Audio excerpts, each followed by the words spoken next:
All right. Hello, delegates. Please mute yourself. Speakers, can you hear me?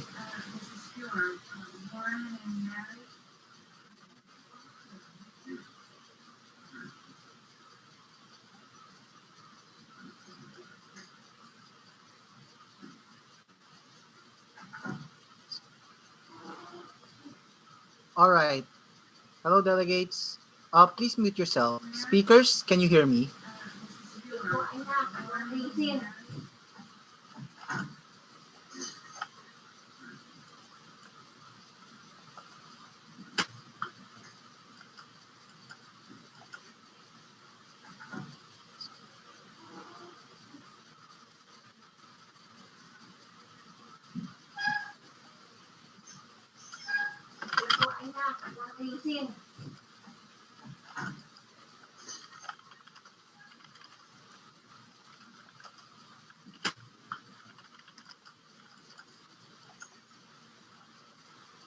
Seems there's a problem when it comes to muting.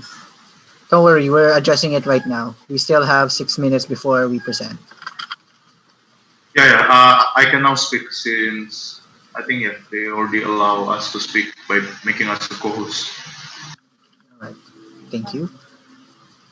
For the other speakers, Dhruv, Yongzheng, seems there's a problem when it comes to Yep, muting. no problem at all. Don't worry, we're addressing it right now. Can hear you loud and clear. 6 minutes before we present. All right, good.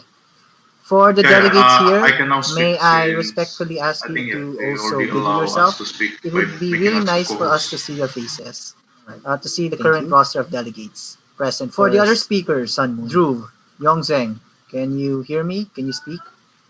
Yep, no Don't be problem at shy. all. Yup, can hear you loud and clear. All right, good.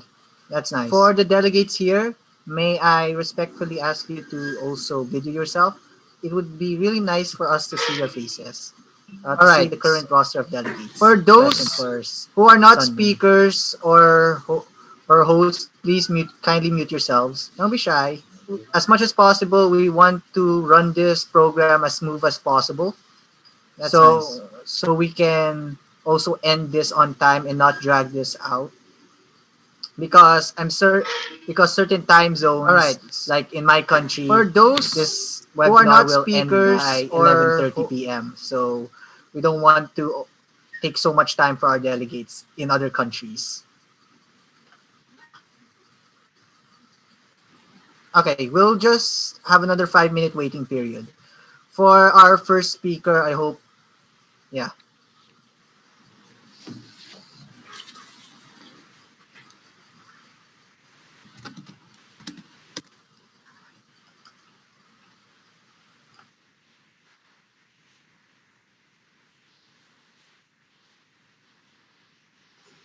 Yongcheng will be speaking first, right?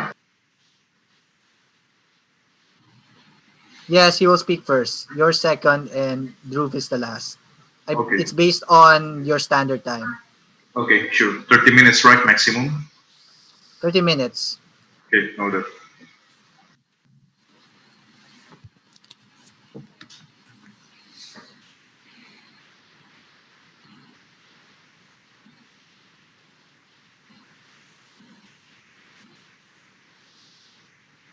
Keep note for all speakers, you have 10 minutes of Q&A after your 30-minute presentation for the delegates.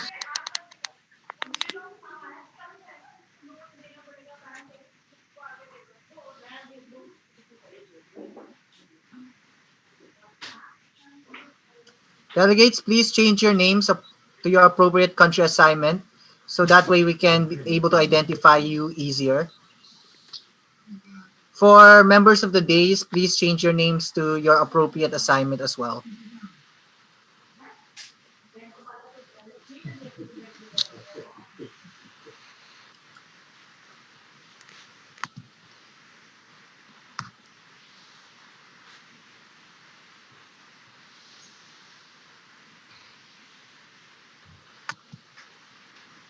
For the delegates who are changing their name, the format would be committee, then country, then your real name. Just follow the other delegates. I also gave the format in the chat group. Thank you.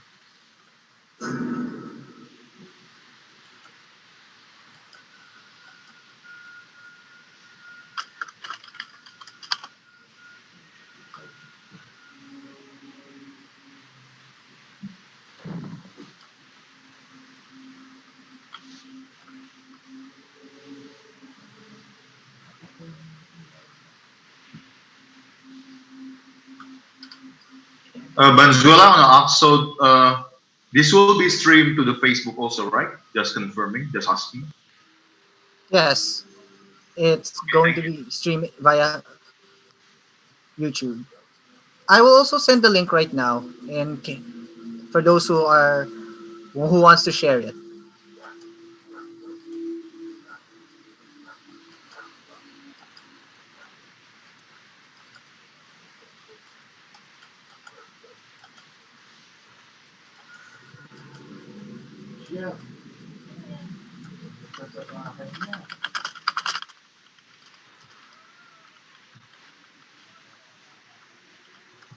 I sent the link.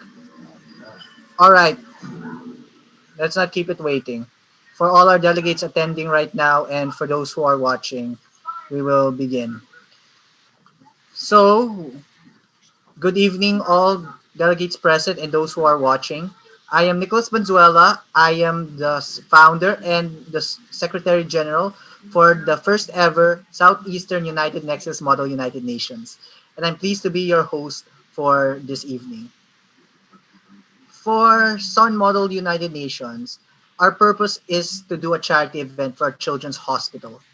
And we want to also do this charity event through something we organize as collectively love. And that is the passion for Model UN in sharing diplomacy, in raising the awareness of international affairs, and also good old quality skill building on being a good speaker, debater, and even a researcher. So for this webinar series, I invited three great mooners, experienced mooners that are going through the ranks in their respective countries.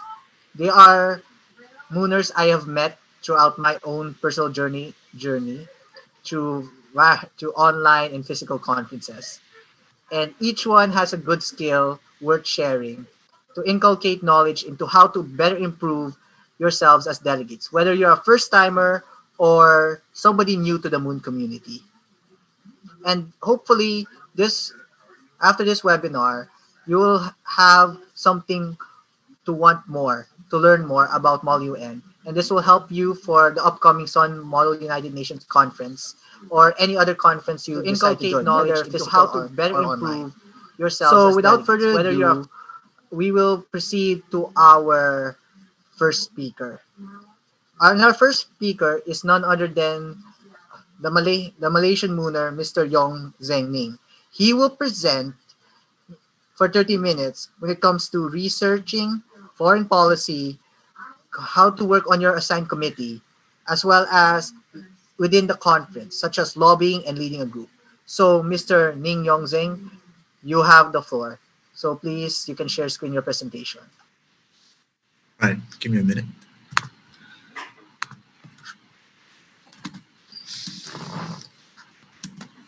All right. What are you guys looking at right now on the screen? Is it just a slideshow? We can see the PowerPoint. Just a PowerPoint, right? Is there any tabs blocking the PowerPoint?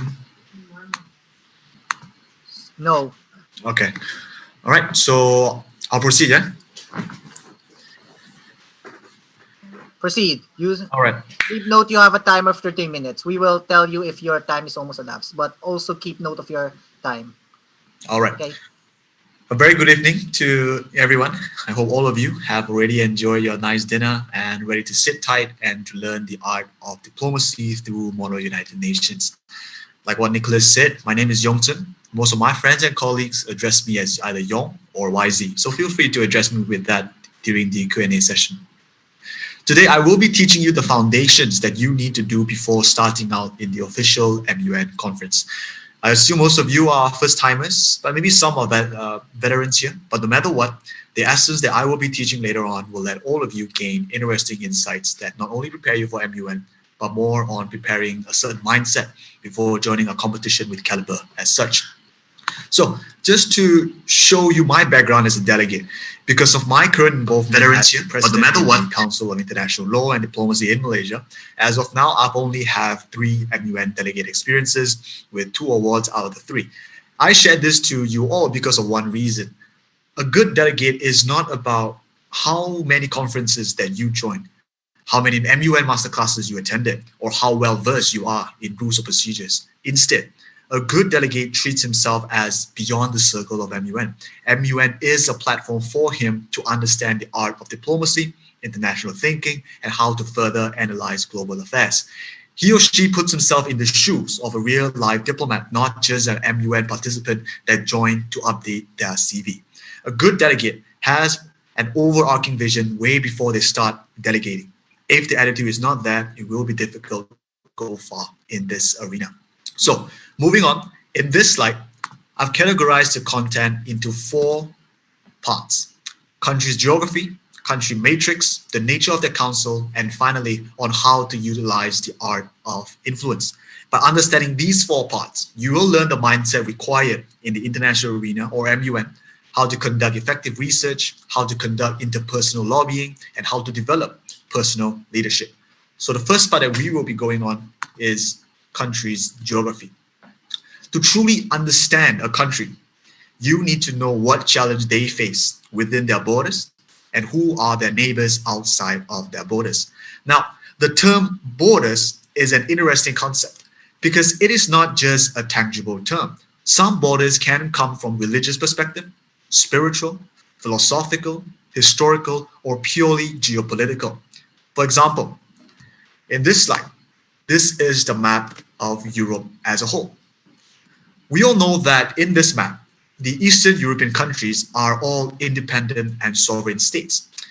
But if I give a scenario where NATO or the North Atlantic Treaty Organization tries to influence this Eastern European region, you will realize that Russia will do whatever it takes to protect what they think as regional security. But why? In this map, based on traditional borders, European countries such as Belarus, Poland, Ukraine, all these countries are independent sovereign nations. Why and how Russia can further take action on these regions? This traditional geography is a face value of conducting of a geographical analysis. By going deeper, you will realize the political map of Europe. So by going deeper in geographical analysis, you have 2 ways. Number 1, traditional geography, where you know the traditional borders. Number 2, you go deeper, where you try to understand the political geography.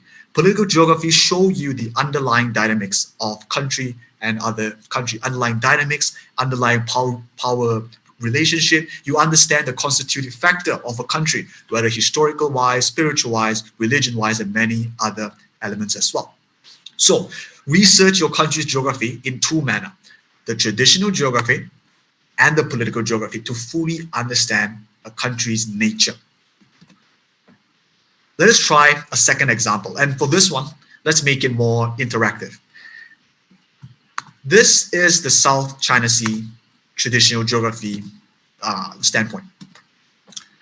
Observing from a traditional geography standpoint, this is just a normal blue ocean, right? But if we go to the political map, you will see all the maritime countries in Southeast Asia and East Asia is trying to have a peace in South China Sea. I'm not saying peaceful kind of peace. I mean PIECE, want to have a piece of that blue ocean. So let me give the audience a scenario. Assuming you are now the delegate of Malaysia and your national agenda in the council is to repeal the 9-line claim as proposed by China, as mentioned in the red line that covers almost the whole South China Sea. Now, based on this political map, I urge you guys to unmute yourself and let me know who are your top 3 potential allies in this council for you to lobby on, assuming that you are the delegate of Malaysia and you want to repeal the 9-line claim. Anyone would like to speak up and think that who will be your top 3 most likely ally for you? Or you can type on it. I think Philippines, Indonesia, and Singapore. Philippines, Indonesia, and Singapore. For the audiences,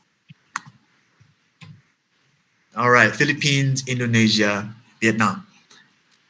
Any other audience that have any opinions on it? All right.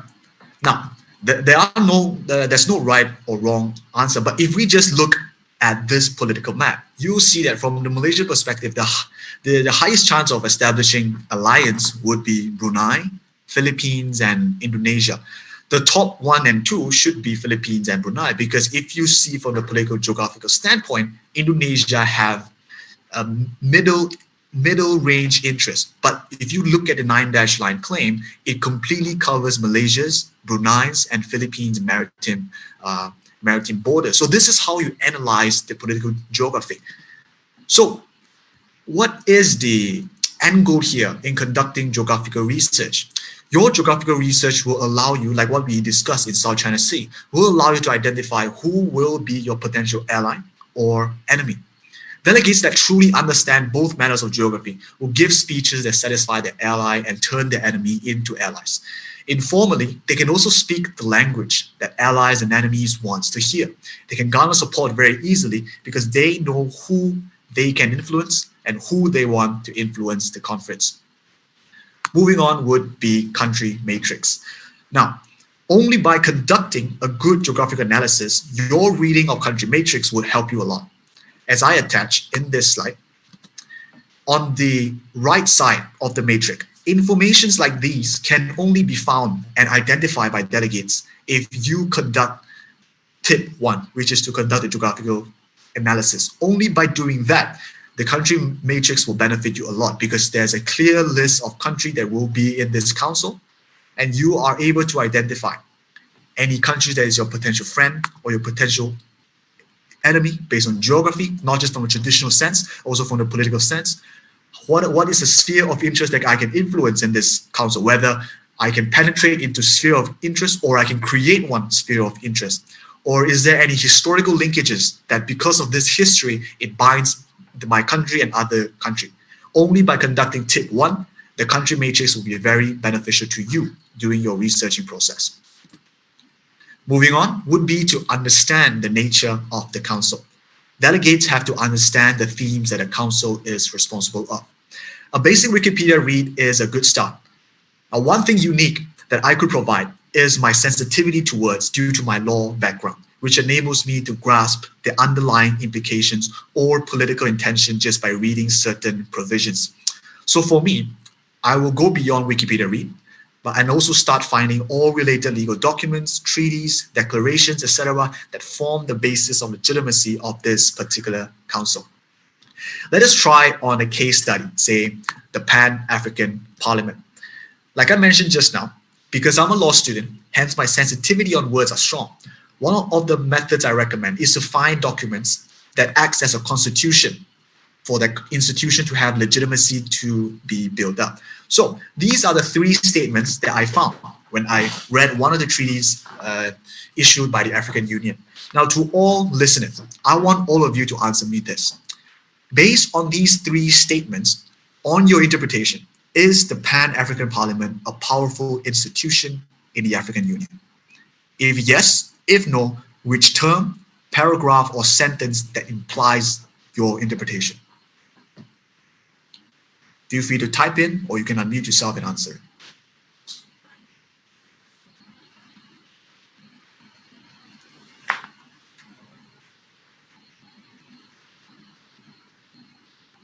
Right, due to time constraint, I have to keep going. So the power dynamics that you can identify from these statements is very obvious. For the first one, shall. The word shall conveys a very vague meaning, conveys a council a very vague power. And the last statement, only also restrict the council significantly in terms of how it execute its power. And for the second one, it's almost the same, shall determine. May may propose. So these statements, so these words are very weak to confer a strong power for a particular constitution. And for the third one, this is even more serious. The other organs of the African Union except the Assembly. Now the word accept means that it deliberately tried to exclude Pan-African Parliament from the most important institution in African Union, which is Assembly. So Pan-African Parliament is not able to keep Assembly accountable because of these provisions. So for your research before the conference start, you can start identifying textual implication that will allow you to understand the council very, very well. After understanding the powers of the council, ask yourself which themes can you propose that will bring structural changes rather than ad hoc change. Why? Because structural change is within the scope of diplomats. Those technically precise areas are for domestic bureaucrats to do. Discussions on making structural change also have more space for you and delegates to interpret, argue, and giving new ideas. If you focus yourself on giving technical arguments such as statistics, numbers, or technical words, if there is another delegate that knows how to influence throughout the speech that goes towards a structural solution, you will be trapped because you can only bring out detailed statistics instead of making speeches that can influence the delegate. All right. So let us move on to the final part of today's training. I personally think that this can be one of the most interesting aspects of diplomacy because not every style applies to everyone. But so far, based on my observation from a delegate, chair, secretariat, student class perspective, there is some sort of similarities that I found in high-performing delegates. And because of those certain traits, they mastered the art of influence in the particular council. So let us start with the term influence. The way you utilize your own power is very different in the international context compared to the domestic one. Here's what I found. Domestic policy is the art of navigating competing interests by crafting a precise language addressing the problems and its stakeholders. If you read up these domestic legislations or domestic policy, you will realize that the provisions are very specific. They will try to express their intention very, very clear, right? For example, let's say in the current Indonesian omnibus law, it's very specific. So this is the difference that you see, right? Whereas foreign policy, it's the art of navigating competing interests by crafting a vague language that upon interpretation, benefits can be accrued to the home country and its allies. So what I'm trying to say is how we usually understand the term influence, leadership, persuasion may be difficult to apply in the global sphere if we understand these terms just in the domestic context. Foreign policy capitalizes on abstraction, the intangibles, crafted by general and at times vague languages. The skills you need to influence, lead, persuade is highly dependent on how you perceive, how you identify implications, and how you identify a country's inherent interest just by observing. To put it short, in my personal opinion, the international circle in nature is a very perceptive environment. To excel in it is not to pursue the agendas through clear-cut solution, but doing it subtly. And I think when a delegate masters that, the delegate truly mastered the art of diplomacy. Now, to put it more concrete and not to keep it too abstract, I want to hear your opinion as well on this case study. Now, for those that have heard of the Universal Declaration of Human Rights 1948, I'd like you guys to tell me your opinion whether the Universal Declaration of Human Rights is an effective solution to the world. If yes, why? If yes, if no, why? Type it out, or you're encouraged to unmute yourself and tell. All right, this one. All right, it's effective to the world. Any other opinions? I'd like to know, if you said yes, why do you think it is effective? Basis for norm setting, yes. Mr. Samuel Jose has hit the jackpot, right? Now, to summarize, there are two main opinions on the effectiveness of UDHR. The one on the left, the critics that opines for the left one is treating international development with a domestic mindset. They fail to identify that in the international sphere, the actors are states as a whole, not individuals. By asserting through law via punitive mechanism, not to mention on human rights ground whereby different nations treat it differently, the political implications with the opinion on the left will be disastrous. The second one, however, is the one where it's always criticized as being a useless statement with no power or with no change to the status quo. But I disagree. In the international realm, the end goal should not be pushing certain agendas through traditional legal enforcement or punitive means. Instead, the ultimate goal should focus on rendering certain concepts to be debated, discussed, negotiated, fought, to the extent that the concept is already so entrenched in people's mind that it is now a new normative. Where state follow it not because of the fear of law, but because they ought to do so. UDHR did play exactly that role. The abstract and general languages allowed global society to accept it upon any interpretation because it leaves so much space for discourses to happen in the future. And because of that, a philosophy is indirectly created. And through time, the discussion on human rights has permeated into most social structure as we see today, without even needing a clear-cut law like we usually see in the domestic context where we need law to punish, we need law to enforce. In the international realm, it does not operate in that manner. Hence, this moves me to the next slide, whereby effective lobbying requires a change of mindset. To lobby effectively, in terms of putting yourself as the most influential delegate in the room, a conceptual thinking mindset is needed. Propose a framework to other delegates that will start a debate inside their head. Technicalities are to supplement your agenda, not to be the main driver of your agenda. Many delegates receive their confidence based on clear-cut statistics. However, in the MUN conference, by constantly throwing out statistics in the council, you might face difficulty to put all the other delegates in the same page because not every delegate understands it. However, if you propose a framework, that might be a different case. It is more easy and more effective for you to convince certain delegates. Furthermore, to become the delegate that proposes the framework, most of the time you will be the main person in control, because all other dissenting arguments, statistics, word game, national interest, block attitudes are there to improve the framework, not to overhaul your stance. Therefore, with a conceptual thinking mindset before you start lobbying, you have established a perception within the council that you're a delegate that is able to listen to everyone, negotiate with everyone in order to serve the framework that achieves the largest benefit. With that, let us move on to the practical aspect when you go on to lobby with other delegates interpersonally. Here are the tips that I found to be useful for one to lobby, influence, and lead effectively. Now, do not just research about your own country's geopolitical context and how the nature of the council caters to your own national interests. Get to know other countries as well.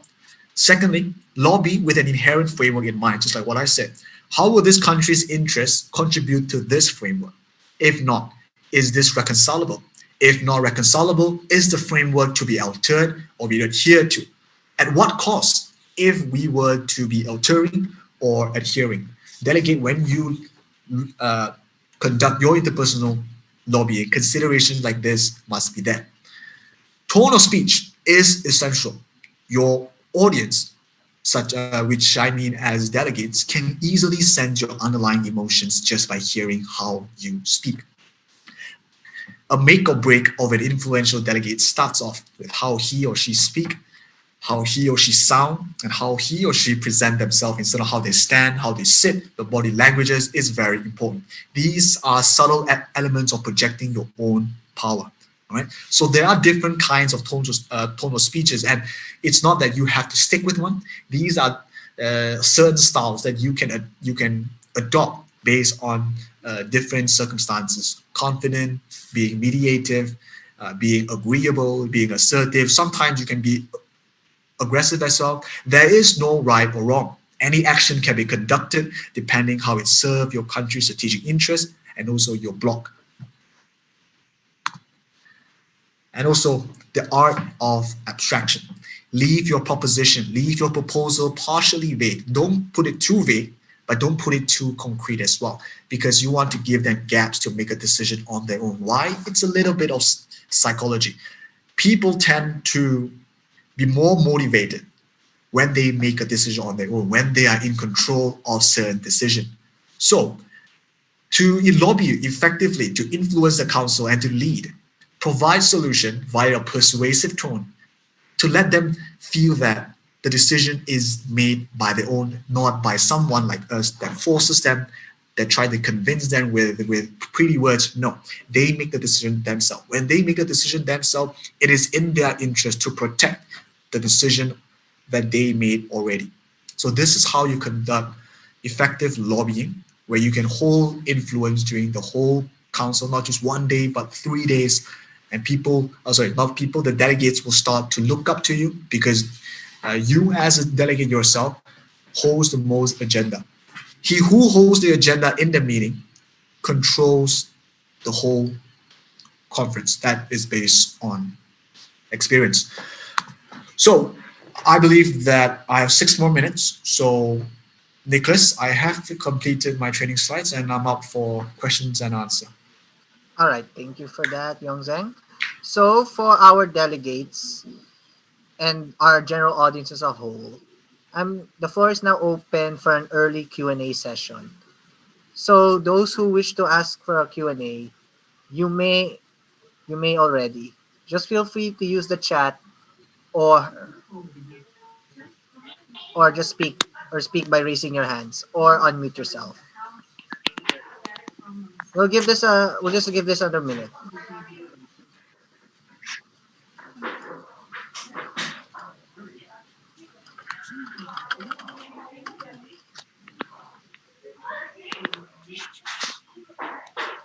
All right, let's start with something from the Secretary General, just to steer discussion. Right. All right. Just for example, let's say I'm a country, let's say I am Togo, and the topic is about cybercrime. What are the ways I can do research to make my country Togo a very relevant country, considering that cybersecurity and cybercrime is very far from my country's agenda, and or we lack the ICT development to be a major player. Right. Okay, if it's for me, let's say I'm the delegate of Togo, based on this slide, I will first conduct a geographical analysis first. Then I'll move on to study any international organization that Togo has joined. Let's say Togo has joined certain regional organizations in their continent. And if I find certain countries that is within that regional organization that is included in the country matrix, I will first start to communicate with them closely to make sure that is it possible that we establish a block, because we are weak in this context. So because of that, we have similar interests for that. And in terms of the lobbying aspect, as a delegate of Togo, Togo will act as the main mediator. My tone of speech, my strategy would be more mediated, where I will try to be the third party to every potential conflict, third party to every potential conversation. So I will be the listener, and I will be the one that arranged a conversation between two countries into a conclusion. By that, Togo has established a perception within the council that they think Togo is a country that is able to make the council agenda to progress even more. So yes, Togo might not be the most active country or most important countries in the cyber sphere, but through accurate pinpoint of a regional organization that it is a member of, by pinpoint who is the potential countries that is weak as well, it is possible to establish a consensus where we can build a block. That's one. In terms of the informal aspects such as lobbying, it is possible that Togo can become the mediator of most disagreements, of most conflict, of most conversation. So I think that will be my answer. All right, thank you for that. It was a well thought of answer. All right. Now we have one from the delegate of France. Due to sore throat, cannot ask it from the delegate itself. In terms of So the I informal will aspects such speak as on her behalf. lobbying, yeah, it is No possible one that can Togo deny can that every become the country has some mediator of drawbacks. How most can a delegate take disagreements, advantage of of it most and conflict, defend of themselves most and their conversation. country? So I think that would be my Okay, answer.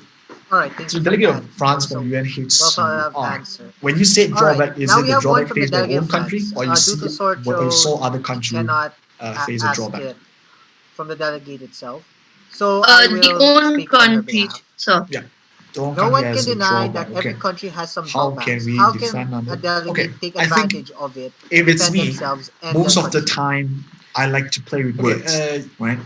France Because and UNHCR, a lot of different terms, when you say drawback, you you can have different understanding, different conception. For example, right, if a certain country face certain drawbacks in terms of rule of law, the term rule of law have two types of conception. Number one, the first understanding would be if we follow procedure, you have protected, you have followed the rule of law. That is the first understanding. The second understanding of rule of law is to focus on the substance of the law. Have you uphold justice? Have you uphold morality? Have you uphold equality? So let's say my country is accused of breaking the rule of law, and the speech pattern of that attacking delegate is accusing my country of not addressing equality, of not addressing justice well enough. I could twist it by saying that, however, this country, based on this legislation, we have followed the procedure. Every procedure is followed. So under this understanding, the rule of law is followed. Therefore, this attacking delegate's point is invalid because the way this country operates in terms of rule of law is under a different types of conception, and based on country's sovereignty, it is one where we have the right to take control on. So on first thought, that is how I would do, but of course a more comprehensive strategy will require a deeper amount of research. I hope that answers your question. All right. Delegate France, are you satisfied? You can just type in the chat. Okay. Body language is good enough. All right. There's not in the chat, but I've been PM'd a question regarding this.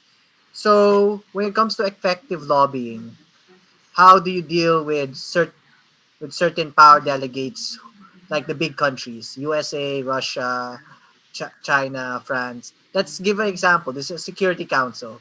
Your Right. country is Burkina Faso, and the topic is in regards to the Yemen civil war. How would you deal with it? How do you Yemen make it a civil player war? to go through against the P5? Okay, this would require some thinking. Oh, take your time. We'll give you a minute.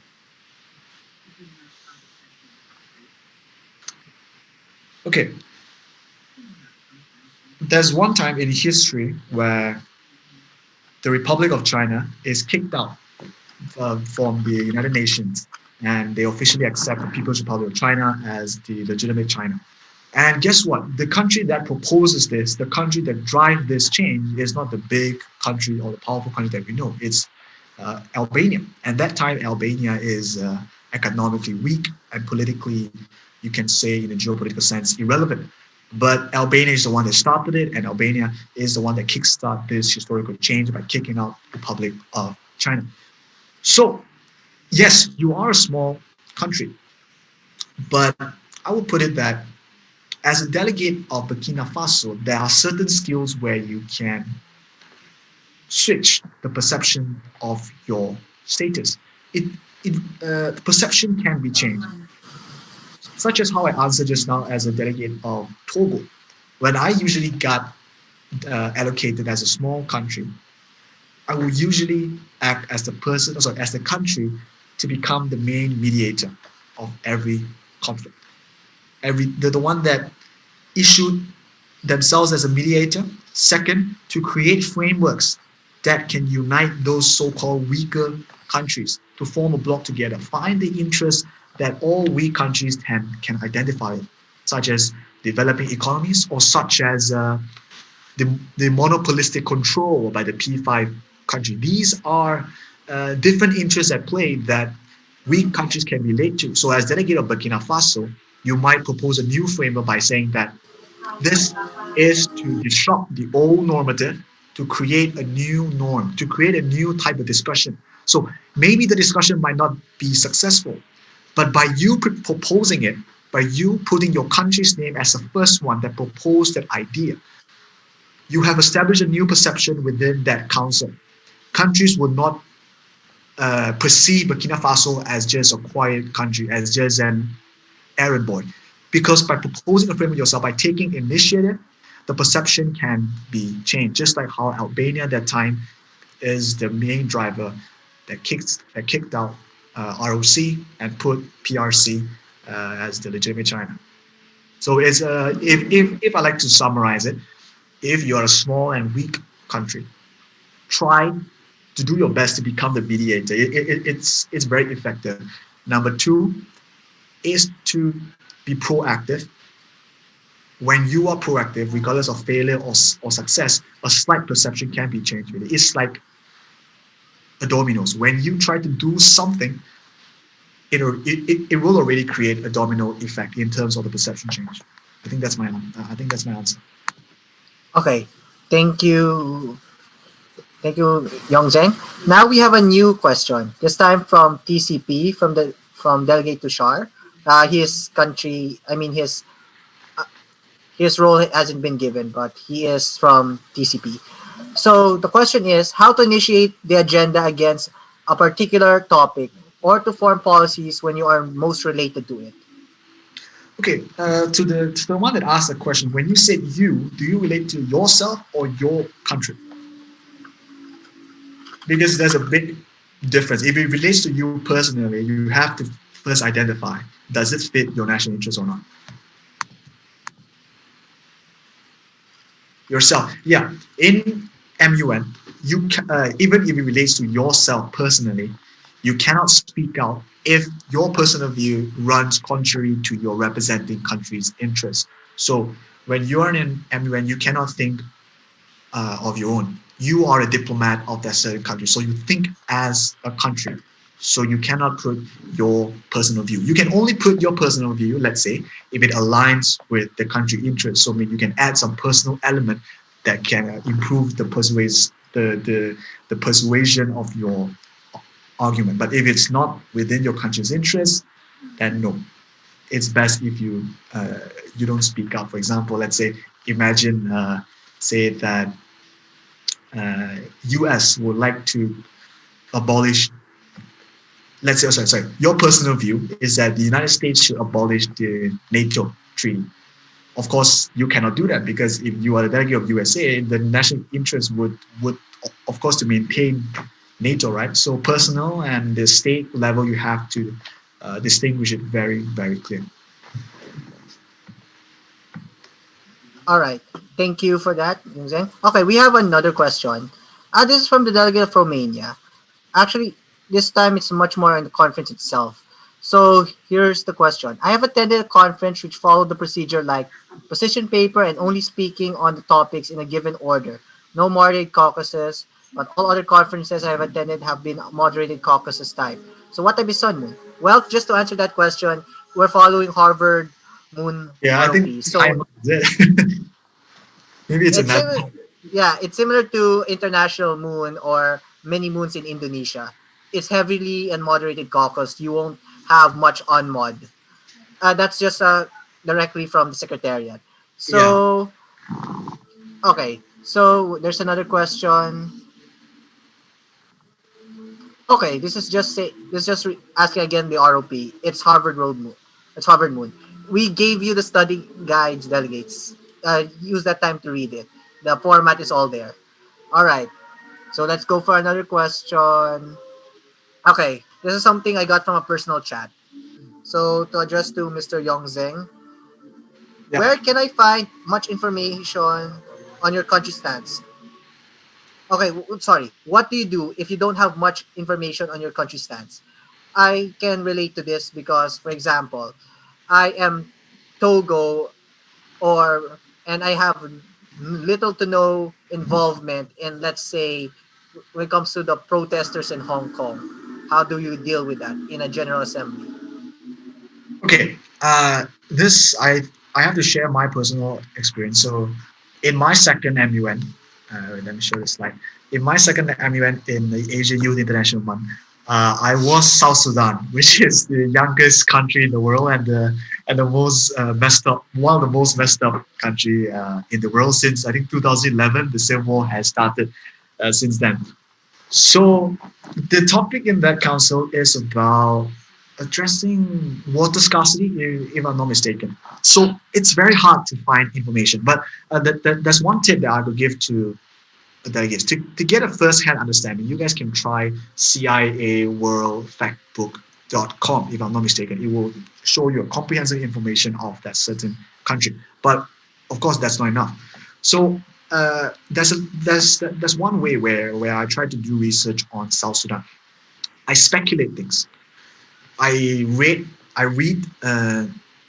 materials that is revolved in East Africa, as South Sudan belongs to East Africa. So when these scholars or any source of authority discusses East African affairs, I would try to put myself as a South African diplomat.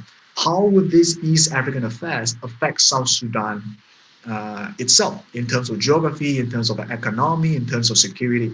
So because sometimes human interests are almost similar, right? There will be different culture, but sometimes the interests such as being threatened, being intimidated, those interests do not need any research to prove that. You can feel that yourself. So I try to speculate that. And then to get more information on South Sudan, I did a lot of research on East Africa as a whole. I read legal treaties that is in concern with the Nile River. I read what is happening between Ethiopia and Egypt in terms of the construction of the Grand Ethiopian Renaissance Dam, where if Ethiopia successfully created that dam, the Nile water source to Egypt will significantly drop down. So then I start to speculate things. So South Sudan shares part of the Nile River as well.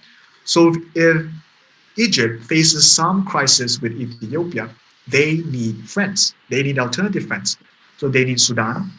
Since South Sudan shares the part of the Nile River as well, so I go deeper into search out whether South Sudan has anything to offer. And then I found out that there's a canal called Jonglei Canal where years ago Egypt tries to develop that to open up a new waterway to supply water to Egypt, but because of civil war, it got abandoned.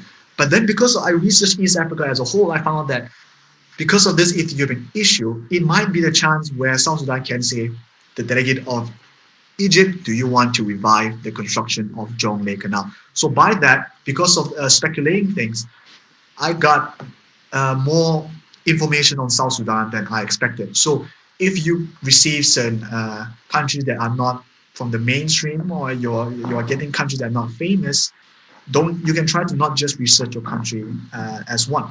Research about the whole continent, research about the region as a whole, whether you're in Central Asia, you're in Southeastern Asia, Northwest Asia, study the region as a whole, then these dynamics then you can speculate it, see how will it affect my country. Then you will start to understand the underlying dynamics there. Then you know how to perform well in the council.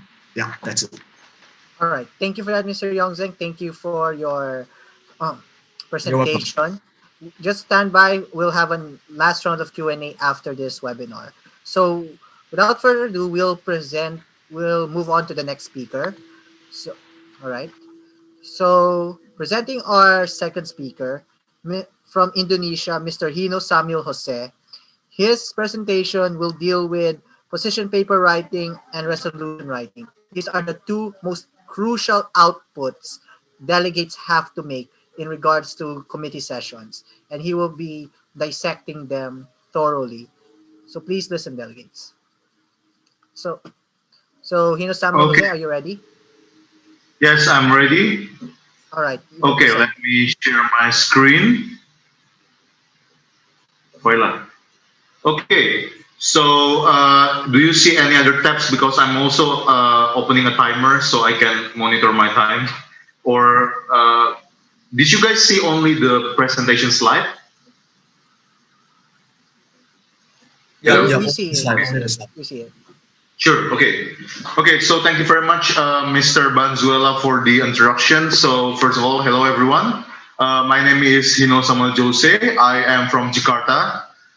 Since I already let go and finished my term in several positions, so my only active position right now is as head of the research and analysis at Agrata Institute Indonesia, a youth NGO advocating SDG and also youth empowerment. And then I'm an undergraduate of international relations, third year, now on fifth semester, going to the sixth semester from UPM Veteran Jakarta, Indonesia. So I met, maybe a trivia a bit, I met Mr. Yongcheng and I met Mr. Banzuela from one same MUN. So Banzuela was my delegate in WMO in Penangman, and Mr. Yongcheng is also part of the organizing committee. So yeah, we both were meeting together in Penangman, so that's how do we know each other. So yeah, okay, this is pretty much my profile, but I don't think that this is our content. So yeah, so I just want to showcase you that my experience kind of like taught me a lot on how to have a good skills in MUN. That's just a glimpse of my some of my achievements in MUN. Okay. So first of all, I will start directly on this slide. Why does position paper and draft resolution matters in MUN? Because there are delegates who perceive that in order to be the best delegate in MUN, you just have to do like a substantive speeches and you just have to lead the block, but they kind of like forget the documents, the drafting process, the draft resolution, the position paper from their own research aspect when they are preparing for an MUN. So here's why it matters. So first of all, regarding draft resolution, it's going to be your final output of the debate. It will be your official form of contribution and research, a very tangible form. I call it tangible because it's literally tangible. You guys write it on a paper, on a document. And then it also projects your blog's dignity and also power on the council's flow and political discussion.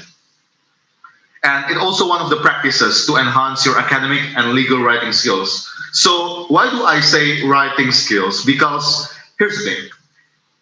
When you join MUN, you should understand that MUN is the only competition that can acquire, in which you can acquire 3-in-1 skills. Sorry, 3-in-1 package for your skills. For example, writing skills, and then research skill, and then public speaking. You can get 3 of those skills from one single MUN conference. You sharpen your public speaking on your speeches, on your caucuses. You sharpen your drafting, your writing skills on the position paper and also draft resolution. You also sharpen your research skills on how do you formulate your foreign policy and also the solutions to the issue. And why does position paper matters? So position paper matters because they project your research to the conference. Why? Here's the thing. For example, if you're submitting a position paper to your chair, and then, for example, you're a delegate of Saudi Arabia, you submit a position paper to the chair prior to the conference. So the chair, when they open your position paper, when they're assessing your position paper before the conference begins, they can see how good and how legit your research is. How they will determine, like, well, maybe perhaps they will project, like, can this delegate be the best delegate? Can this delegate be a potential power delegate on the committee? So that's why it matters. That's why you should not play around with your position paper, because it will be the main driver and also the medium for the chairs to gain their first impression from your performance before the conference. And also, position paper is one of the main reference on your speech during the conference. And also the chair will perceive it, as I mentioned before, as the depiction of your substance during the MUN itself. So if they already projects you with a bad substance and contents from your research written on the portion paper, then they might be having some sort of that kind of prejudices, so to say, before the conference. So you don't want to jeopardize your position because of that matters. So maybe we will start with portion paper writing first. How to do it and what should be done and what shouldn't. So I will not go only in slides because it's pretty much practical. So I'll be showing you guys some examples on the portion paper writing itself. And then the first one is structure. So why structure matters when you are writing your portion paper? Structure will be the first impression, and people will not read further if it is not eye-catching and neat on the structure. Because, for example, if you are seeing a portion paper like this, if you are seeing this kind of portion paper, this is my portion paper, if you are seeing this kind of portion paper compared to this, to this portion paper, you will see a different glimpse. You will catch a different first impression. Why? Because this portion paper is structured, like it has the key problems elaborated with the data from academic journal and also the others, and also a factual and eventual research, and then it also implied the country stance and past actions implicitly. And also this portion paper also construct a very comprehensive solutions, I can say, because this portion paper wins the best portion paper. And then compared to this portion paper also identifies problem, but it's somehow lacking on the how does this portion paper can stipulate a factual problem into the historical context of the topic. And this portion paper also weak on the construction of the solution, because I created this portion paper on 2019. I am pretty much newbie at the time. And then when I create this portion paper, I even don't use the proper bibliography formatting. So this is why I call this sucks. You should not take an example from this portion paper. And this portion paper, like the solutions itself, are pretty much a one-liner from when you see this portion paper, like, okay, security by counterterrorism. Okay, what should be done further? Okay, I explain a bit, but it does not suffice the at least 5W1H standards.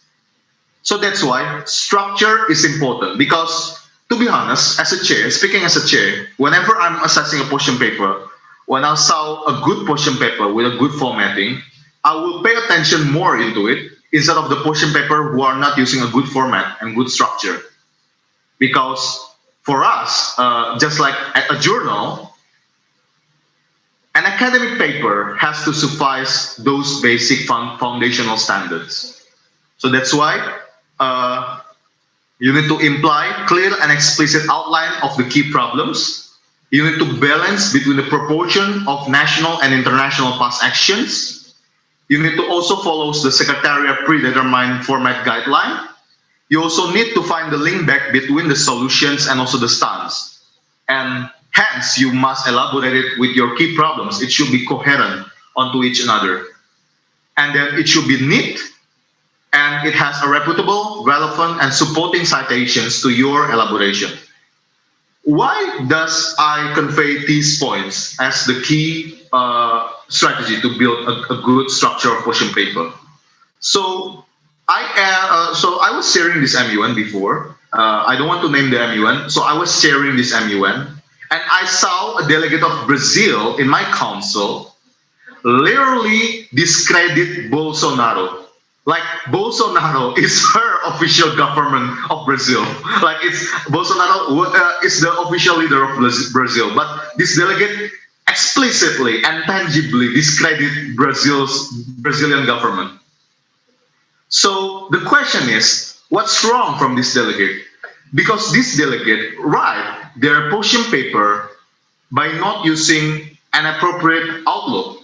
So whenever you are writing a position paper, you should have this kind of an inward-looking outlook rather than outward-looking outlook. Why? Because if you're using inward-looking outlook, you can ensure that your national legislation, that your national unilateral action, that your national data and national events can determine what should be done by your country to solve an issue.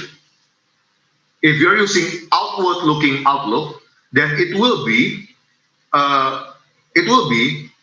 the international event itself. So the international system itself will be the one that will control your country.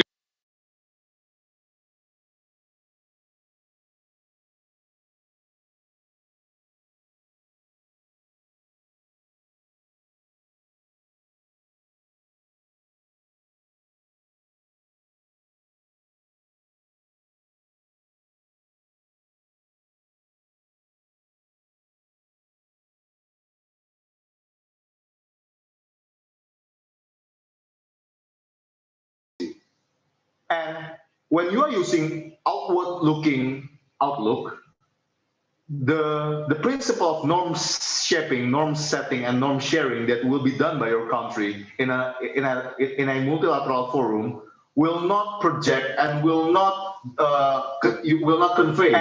And when you are using also the best location to your country, the principle of norm shaping, norm setting, and norm sharing that will be done by your country for a position paper, you should adhere to these key concepts and will not all of them are interconnected between each other. So, and then how to write a good post-op structure. So, first of all, well, this slide might be this slide might be kind of wordy, but yeah, I'm trying to convey the message here implicitly, so you guys can understand. Because Banzuel told me that most of you guys are first timers. So, just like a building, make it sufficient in academic and professional standards. Because when you are building, when you are constructing a building, you need to ensure that your foundation can support the upper structure of your building. And you need to have the standards for it. How do you operate based on the standards? You need to adhere to the guidelines and also to the academic norms that we are upholding in this world in regards of academic writing.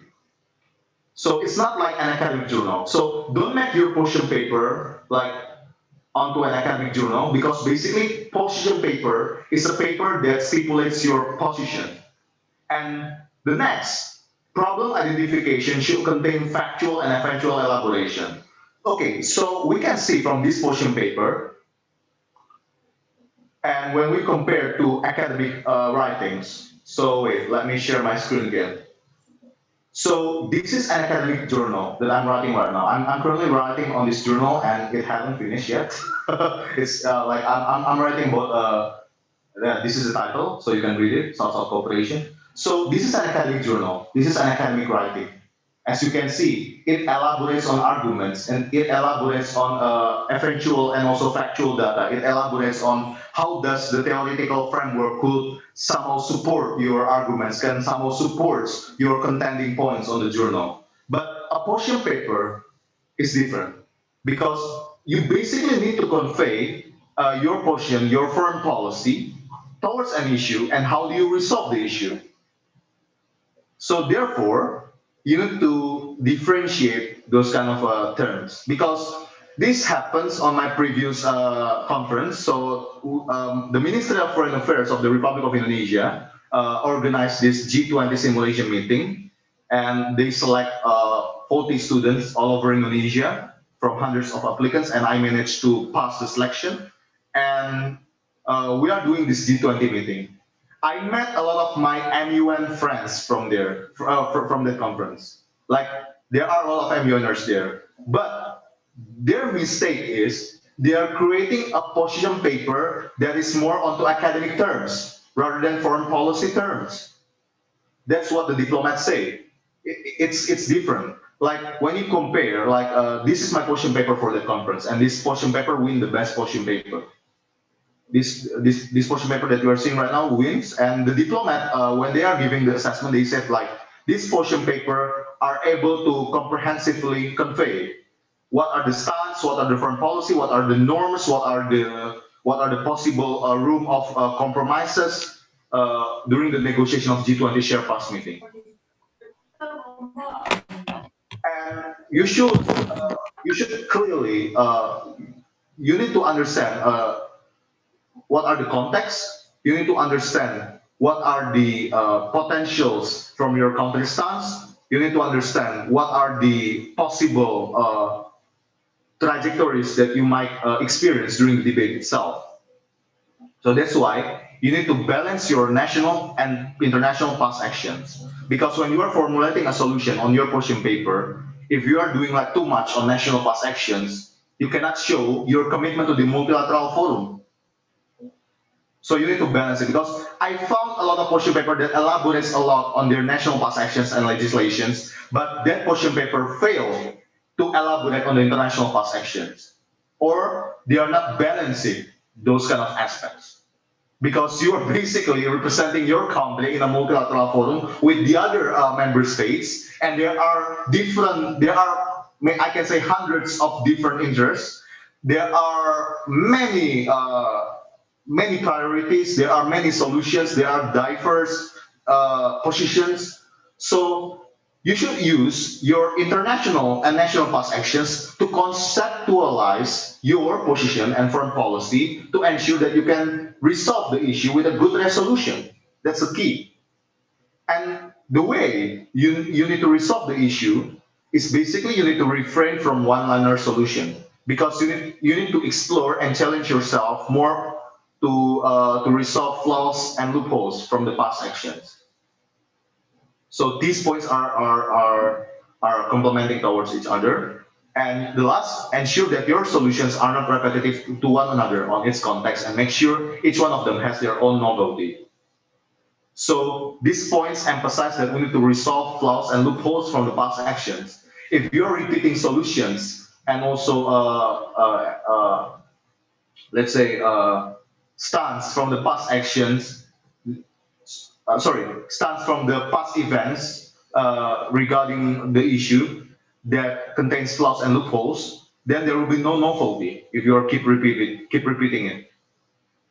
You need to ensure that you have this motivation, that MUN competition is different compared to the debating competition, because MUN competition, you come here not to only debate principles but also to resolve the issue. And to resolve the issue, you need solutions that has their own novelty. And in order to attain their own novelty on your solutions, you need to research, as Yongchang mentioned before. You need to conceptualize those kind of foreign policy and also eventual and factual data onto your solutions, so it can be comprehensive and you can stand out from the others. And ensure that your solutions are not repetitive, as I mentioned before.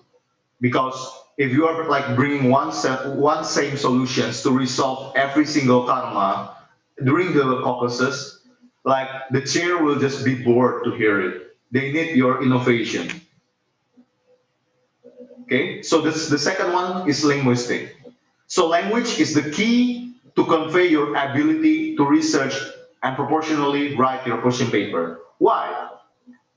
Because whenever you are writing a question paper, you need to ensure that your question paper is understandable. As Yongchang mentioned before, you need to ensure that the other delegates can be on the same page with you. And you need to also ensure that your wordings on the question paper can reflect your original foreign policy and stance, not your personal opinion. Most of the delegates are putting their own personal opinions and finding an academic journal that can support their opinions. That is why you need to refrain those mistakes by upholding that question paper is not a pure academic journal. It's a different paper. So therefore, you can use academic sources, but make sure that those academic sources can support your foreign policy position, not supporting your personal opinion. For example, you are delegate of Palestine, and you are talking about the question of Israel-Palestinian conflict in the United Nations Security Council. So you position yourself as Palestine in accordance with the multilateral governance regarding the two-state solution and also the past actions, the UN and the UN endorsement, and you be vocal on it on the position paper to resolve the issue and also to gain back your territory from Israel. Not by okay, we are going to be an enemy of Israel because they are all Jewish. It's your own personal opinion, for example, but that's not how foreign policy works. Okay, maybe my explanation is not kind of like structured a bit because I'm also being pressed by a lot by time constraint, because usually this material I deliver this with 1 hour time limit because it's a very comprehensive, it's a very wide topic, and to go deeper we need to have a lot of practices. Okay. And then you need to refrain from being too wordy on the transition between the national stance and the principle to the past section, within the past sections. For example, this portion paper. This portion paper. I do mention my stance in here. I do mention my stance in here until the word therefore. And then I support my stance by my action. China's commitment could be seen tangibly when China voted in favor of the UNSC Resolution 2216 to endorse political solution to the crisis as our long-term vision.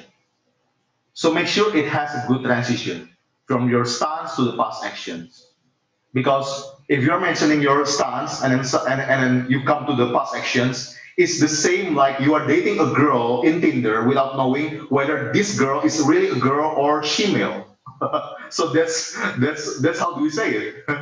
You need to have that transition. You need to know what's going to be happening on the upcoming session. You need to know what's going to happen next.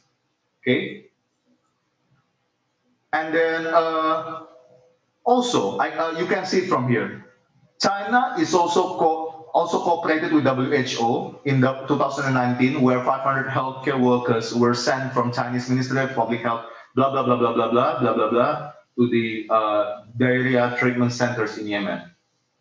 So we elaborated in regards to the past international actions. China has also supported the implementation of the humanitarian response plan. So we can contextualize that China is upholding the humanitarian response plan, and also on the as part of the humanitarian response plan, China has sent 500 healthcare workers before to fight diarrhea in Yemen. So you need to ensure that you have a good transition whenever you are writing your portion paper.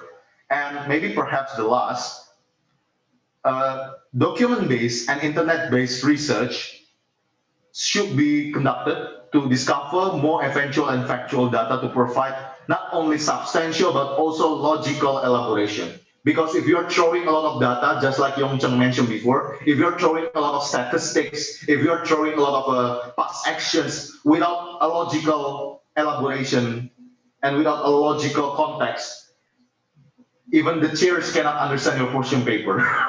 even Jesus cannot understand your portion paper, I can say.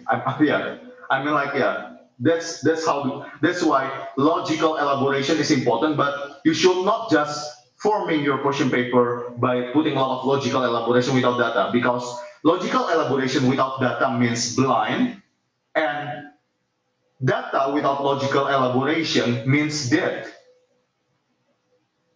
So you guys have to understand both of those contexts. And now we are going to explain draft resolution. So because draft resolution is basically a form of a reflection to a formal and legal stipulations, therefore do write it in a formal, diplomatic, political, and solution-oriented writings and elaborations. For example, in here, I have a statistic in here. 90% perception that a DR, 90% perception from the delegate,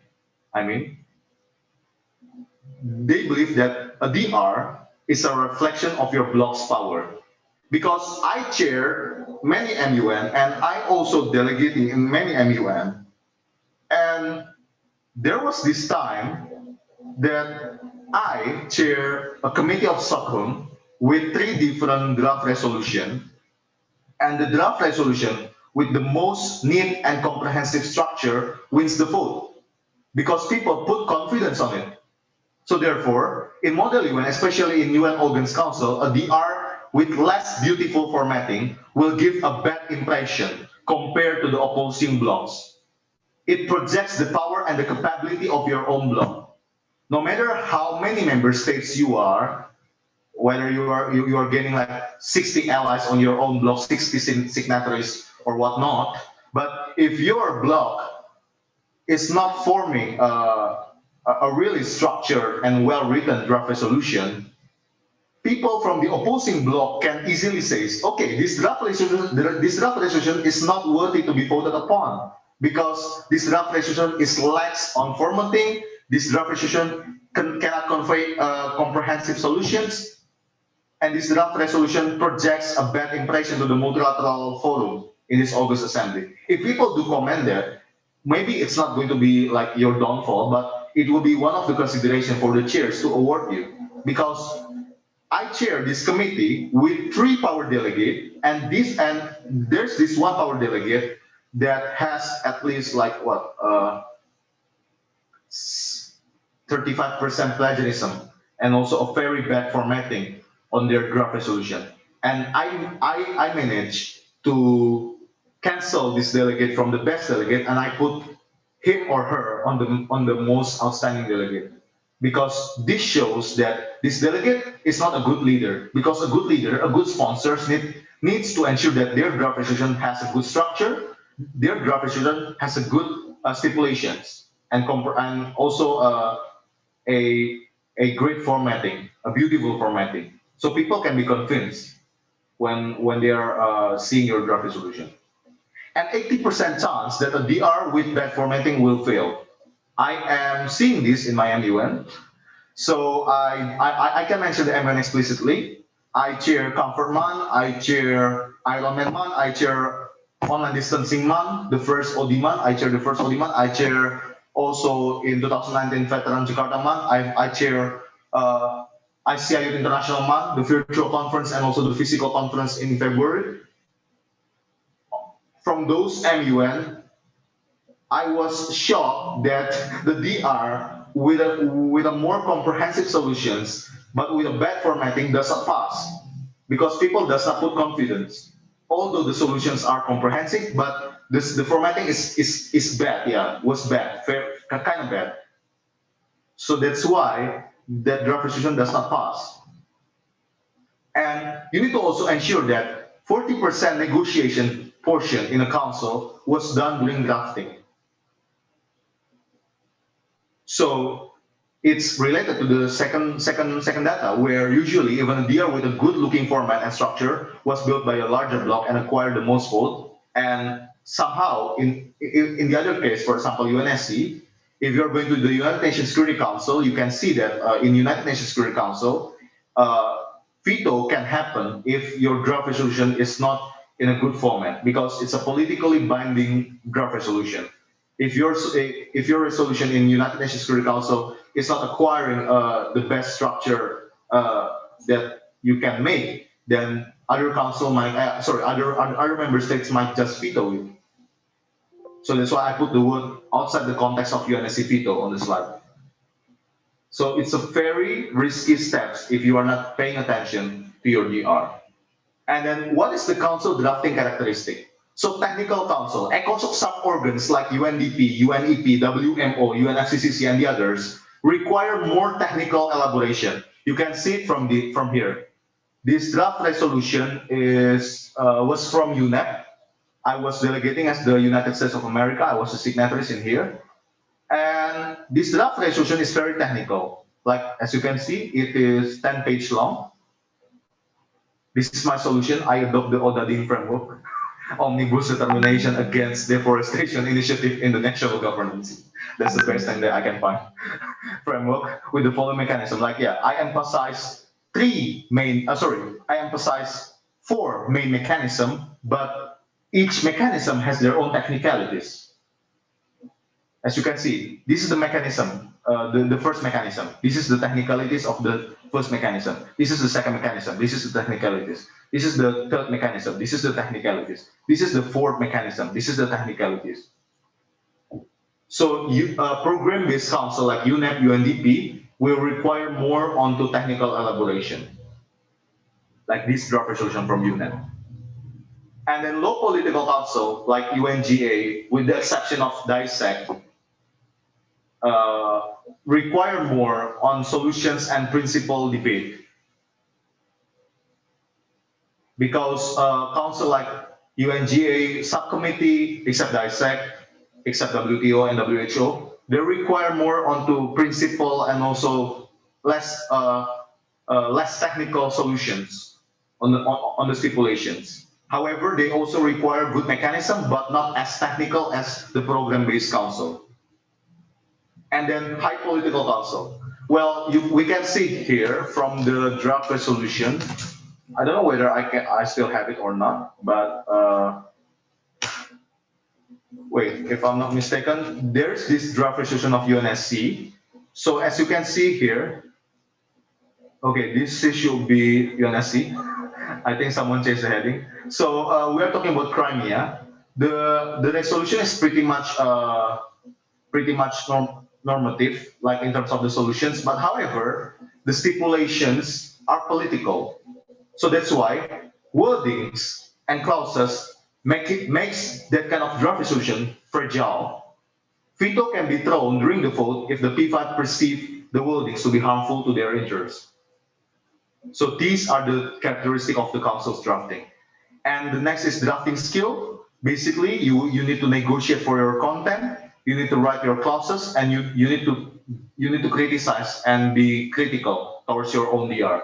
So negotiation for content. If you are in UNMOD, you will be doing this negotiation to determine which solution that will be put and which solution that will not be put, and then you will proceed to writing the clauses. And then basically, in this matter, you basically write your clauses in accordance with the ROPN format. And also, after you write your clauses, you give comments, you criticize your DR, is there any mistake or not? Because if you are letting go any mistake on your DR, it will be a very vital consideration to your chair when they are determining your award. And basically, I will not be too long because it basically can be found anywhere, even in the rules of procedure. Like first word using present participle verb, and the operative clauses you will be using the simple present. Like I think this can be found on the ROP, and I'll be sharing my slide to the chat box after this. And then the conclusion is we have seen the practical example. And the conclusion is speech, substance, and research and drafting are cross-cutting towards each other. So you cannot depend on your speech without substance and research. And you cannot depend only on your substance and research if you cannot convey your research on speeches. And you cannot depend on drafting without substance and research if you don't have, like, if you're not researching, you don't know what to be put, right? And you cannot just do substance, research, and speech without drafting, because drafting is the main outcome. So that's why it is correlated and cross-cutting with one another. And how writing in Moon could make you a best delegate, because when the chair checked your portion paper, it gave them a projection of your research to the topic and also the D-Day performance. So basically, the first impression. Second one, when you draft and elaborate on your speeches accordingly and comprehensively, you will create your personal branding, even during the negotiation and the drafting process. And also, the last is achieving the awards. Why I can say that these tips are legit, you can see from my LinkedIn. That's it. There are a lot of achievements to be put here, but yeah, that's the key. That's why you need to pay attention to those things. Thank you very much. Thank you, Abraham. Thank you, Samuel Jose. Thank you very much for that very thorough. for this. I cannot give a material in 30 minutes. It's a very comprehensive one. Yeah. All right, I PM'd you regarding why it was 30 minutes. Just keep on reading. Yeah. Yeah. Actually, yeah. To be honest, like this. Well, draft resolution and question paper usually has their own session on a coaching clinic, MUN coaching clinic, and it will require like 1 hour until 2 hours, just like the ODMAN masterclass. That's why it's a very wide topic. Okay, it's a very wide topic. It's just sometimes in different countries it has its own way. But thank you. That was actually one of the most elaborative 30-minute speech presentations I've got to witness. So that was clearly a concise version of your masterclass. And there's a lot of input for our delegates. And I felt like it was necessary for 30 minutes, considering our delegates here are first timers. And the people watching this webinar might not be able to process a 2-hour presentation when it comes to writing, output writing. Yeah. But since you have 2 more minutes before, let's use this time. There's one good question I was given from one of the delegates. In your experience, for any topic, what are the most basic solutions you can always incorporate in a draft resolution? So these are the basic solutions that usually the delegates conclude on their draft resolution. First of all, there should be funding solution. Second of all, there should be capacity building solution. Third of all, there should be monitoring and evaluation solution. Those 3 solutions usually came up in any MUN.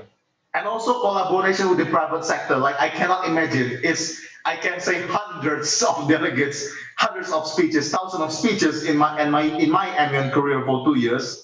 I witnessed a lot of delegates bringing collaboration with private sectors in any council in any MUN. So those are the common solutions that usually being drafted on a resolution and also position paper. All right, thank you for that. So for Mr. Hino Samuel Jose, for the delegates here, and for our delegates who are not reading this or watching this, we will post his presentation in the Zoom chat, and we will also share it towards in our chat groups. Okay. So thank you, Hino Samuel Jose, for your great presentation. We'll stay for the Q&A after the third speaker. We'll be more thorough regarding to other delegates' inquiries because we have a few more coming your way. Okay. All right.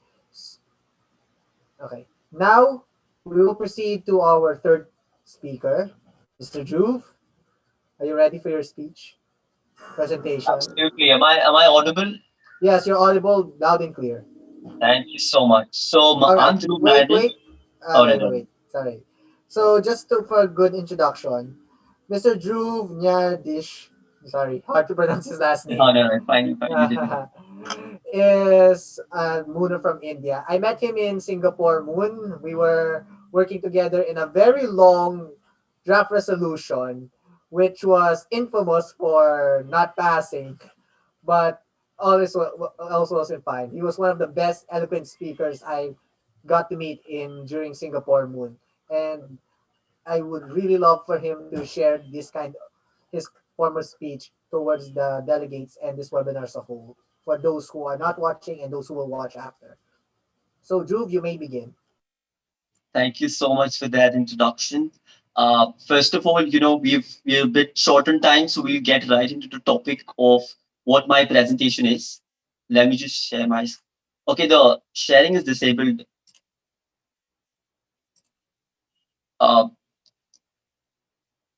Can I get some assistance? The sharing is actually disabled for me. The sharing, okay. So, yeah. Okay. Oh, I can see it now. Okay, I can see it now. All right.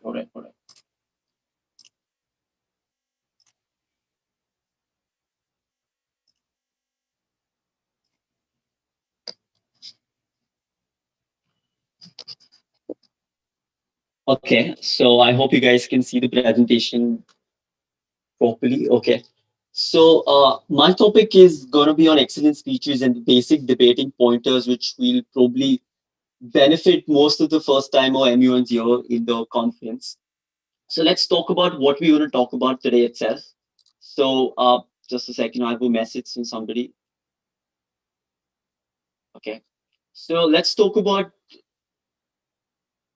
uh, is there something? Just a second.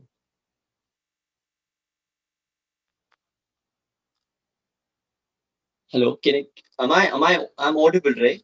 Yes, you're audible. There's no Okay. I tabs. We thought can there's see your somebody. presentation. All right. I thought there was somebody chatting with me. All right. So, sorry for the delay. Okay. So today we're going to be dealing with how to speak, the immune speeches, and what to speak, and we'll also touch upon what the debating aspects in an immune actually are. So I've prepared for you this hazy draft. It's not accurate. It's not as per the uh, order, but we go on what the main focus speeches of you guys will be in the current conference or any other immune conference for the matter of fact. So the first would be your opening speech that would be given in the GSL itself. So the opening speech is one of the starting speeches what you'll speak in the committee, and it takes about a minute to present, and its purpose is to introduce the country and to give a very brief introduction to the issue discussed of or discussed as in what is supposed to be debated. And I think the best way to keep an opening speech or an opening statement is to keep it short, introduce your country's stance and topic, be precise and be powerful, and leave it at that. Don't get complicated. Don't get into too much of intricacies about the issues. Just talk about the issue, talk about what's your apparent solution to it, and leave it as that. It's a first impression. You got to make a powerful speech so other delegates in the committee know that there's some sort of substance to you as well. So overall, for the other rest of the speeches, for the moderated caucus and the general speakers list, uh, I think I would advise all of you guys to have three things in your speeches always. That's the first is the problem. So that's to establish the issue the committee should focus on solving. The second would be the facts in the research. I think this is very imperative and something which my predecessor speaker also touched upon is that you need to have staunch research in order to speak. So if you don't have the ability to research, you don't have the ability to speak. Vice versa, if you don't have the ability to speak, then what's the use of your research? So I think it's imperative that your facts in the research are at the cornerstone of your problem. And the second thing is to always suggest a solution. I think I've seen many delegates while chairing as well that they talk about the problem, they touch upon the issue, but they forget the solution altogether. I think you're not helping anyone if you can't actually provide a solution to it. So for your caucus speeches now, which I'm talking about the moderated caucus as such. So in moderated caucus, it is imperative that the audience would remember the important parts of the speech. So make sure it's short, it's clear, well structured. Then they have to listen to a long, confusing, and rambling one. So I think it's imperative to do that as well. And one way to structure your speech for a moderated caucus is to put it in a climax order. So the first would be numbering the points. So it is helpful to the speaker in delivering the speech and to the audience in remembering. So you can go as firstly, secondly, thirdly, and lastly. And the next thing is to use a keyword or a phrase or probably a quote from something or some sort of a catchphrase which people remember, people can build upon, your allies can build upon. And I think that is useful overall for people to understand your speech, the crux of your speech as well. So now there are two main opportunities here, as you know, the speakers list and the moderated caucus, which is told. So the moderated caucus, if you want to raise a moderated caucus, I'm sure the other ROP people will also go upon this stance. But the way to do it is the delegate of, let's say, Philippines would like to suspend formal debate and move into a moderated caucus for the time being X minutes. So let's say 15 minutes, and each speaker getting 45 seconds to speak in the topic, or whatever, 1 minute, 2 minutes, whatever on the discretion of the chair, you can raise a moderated caucus. And here you got to speak on a particular issue. So you have your main topic, okay? And you got to divide that main topic into the subtopics and pick one of the subtopic to be spoken in the moderated caucus. That's a very effective way for any first time runner to deal with it. And I think this is something which you could also help. Now, the last, not the last part, but the another part of it is unmoderated caucus. So here you do not really have to speak as such, but what you have to do is network. And networking also requires you to speak. So in many MUNs, what will happen is there are some powerful delegates who will take on the entire committee and start speaking. I think you should speak. If you can't speak at that level, that's fine. But you should be able to speak to somebody, because if you can't convey your ideas across the room, if you can't convey your perspective across the room, then the unmoderated caucus part will be really affected, and you'll fail in that, and that will affect you in your resolution points. And now you have the presentation of the draft resolutions. So this is something which is sort of a complicated thing for a first time MU. But basically, I would say that just state whether you're in favor or against the resolution. Okay. Secondly, in one sentence or one word, explain why you do not or do favor the resolution. Thirdly, pick 3 operative clauses. Let's be conservative, or you can pick more depending upon what the resolution looks like, how many clauses are there. But pick 3 operative clauses to support your argument. Then you can encourage the committee to either vote in favor or against the resolution. So this is something which can be very simple and you can remember it. For example, the delegate of Philippines favors the resolution because it was comprehensive, looks at clauses 1, 2, 3, and you can give a brief of what the clauses are. The resolution addresses all of the major points that were brought up in debate, and we encourage the committee to vote in favor of the resolution. So this is something which could be, very simply be spoken. And against can be also spoken like it's vague. I look at the clauses XYZ. I mean, the delegate of Philippines looks at clauses XYZ and talks about it, does not talk about so and so thing. So that is something which can be taken up. And let's move on to the other slide as well. So now it is imperative for you to also understand what speeches to give and when, but it is also important to understand that how should he speak at particular points. So this is something which I love. This is sort of a strategy for any of your first time or MUNs. If you've having trouble on what to speak, when to speak, and how to speak. So I think you could divide your speeches into 3 types of speeches. Okay, first is the preacher speech. So this is when you preach somebody by telling them a sort of a story that will support your argument. So the aim of the preacher speech is to make people that listen to the speech get the feeling that you're trying to say. So, this kind of speech, you can use some of the flowery words. You can go by storytelling as per what the agenda is, obviously, and a good hook to attract people to listen. So these speeches are usually used in the GSL. These are very effective in GSLs, and you could be a preacher in those types. So now the second type of speech, and my favorite speech, is the lawyer speech. And this is something which you'll be speaking like you're in court, not court exactly, but it has an argumentative aspect to it. So as a lawyer in court, for example, you need to have a good argument to protect your clients. So in the similar stance, you need to protect your ideas from other delegates who may have concern with it. So you got to defend your ideas at some point, but it is important not to be defensive all the time. It's important to address somebody's concerns right to the point, but you should know when you need to defend your ideas. And there are some things which are non-negotiable for certain countries. That's the uh, thing which has no further scope for negotiation. I think those speeches you can defend by this argumentative approach. And what you can use here is assertion, reasoning, and linking back any sort of example which you could think about to defend your arguments. So that's supposed to be the best strategy. And then you have the salesman speech, right? This type of speech, you'll speak like a salesman trying to sell a product. Right? That's very similar, but here you sell your ideas. And this kind of speech fits perfectly when you try to convince the other support to draft resolutions or the opposing blocks to get people on your side. I think this is something which can be used in an unmoderated caucus while speaking, but moreover in moderated caucuses when you want to get other people to your side or sort of sell your idea, sell your solution to the particular problem in an effective way. So now you have, let me add over. Okay. So yeah, this is very true. Modern United Nations is less of a competition and much more of a valuable experience. So if you can't convey your ideas across the room and network with fellow delegates, you lose much more than in competition. And this is absolutely true.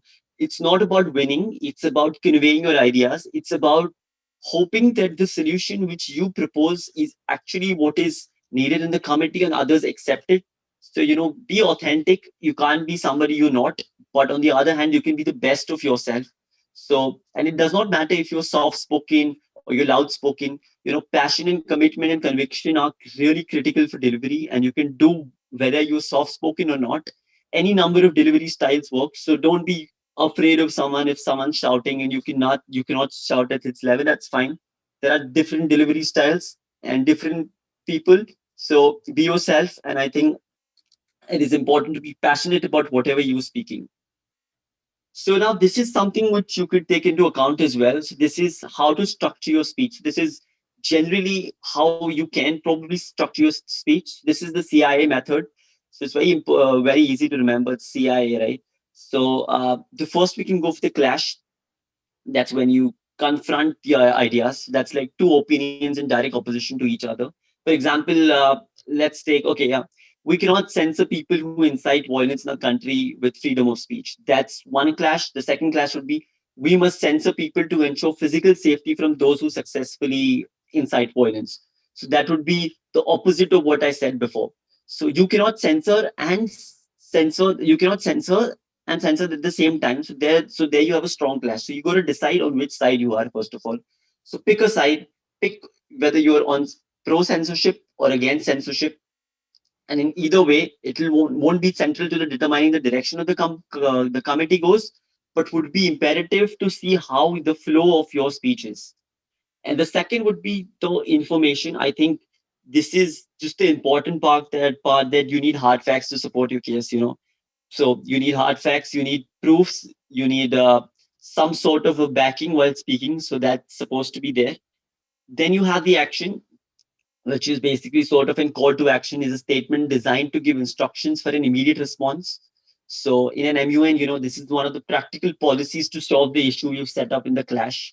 And it's so important you have to be specific, measurable, attainable, relevant, and timely while answering someone's query. And you should be always ready for questions. You should be ready for people who will respond to you in a committee in a good way, bad way, whatever way.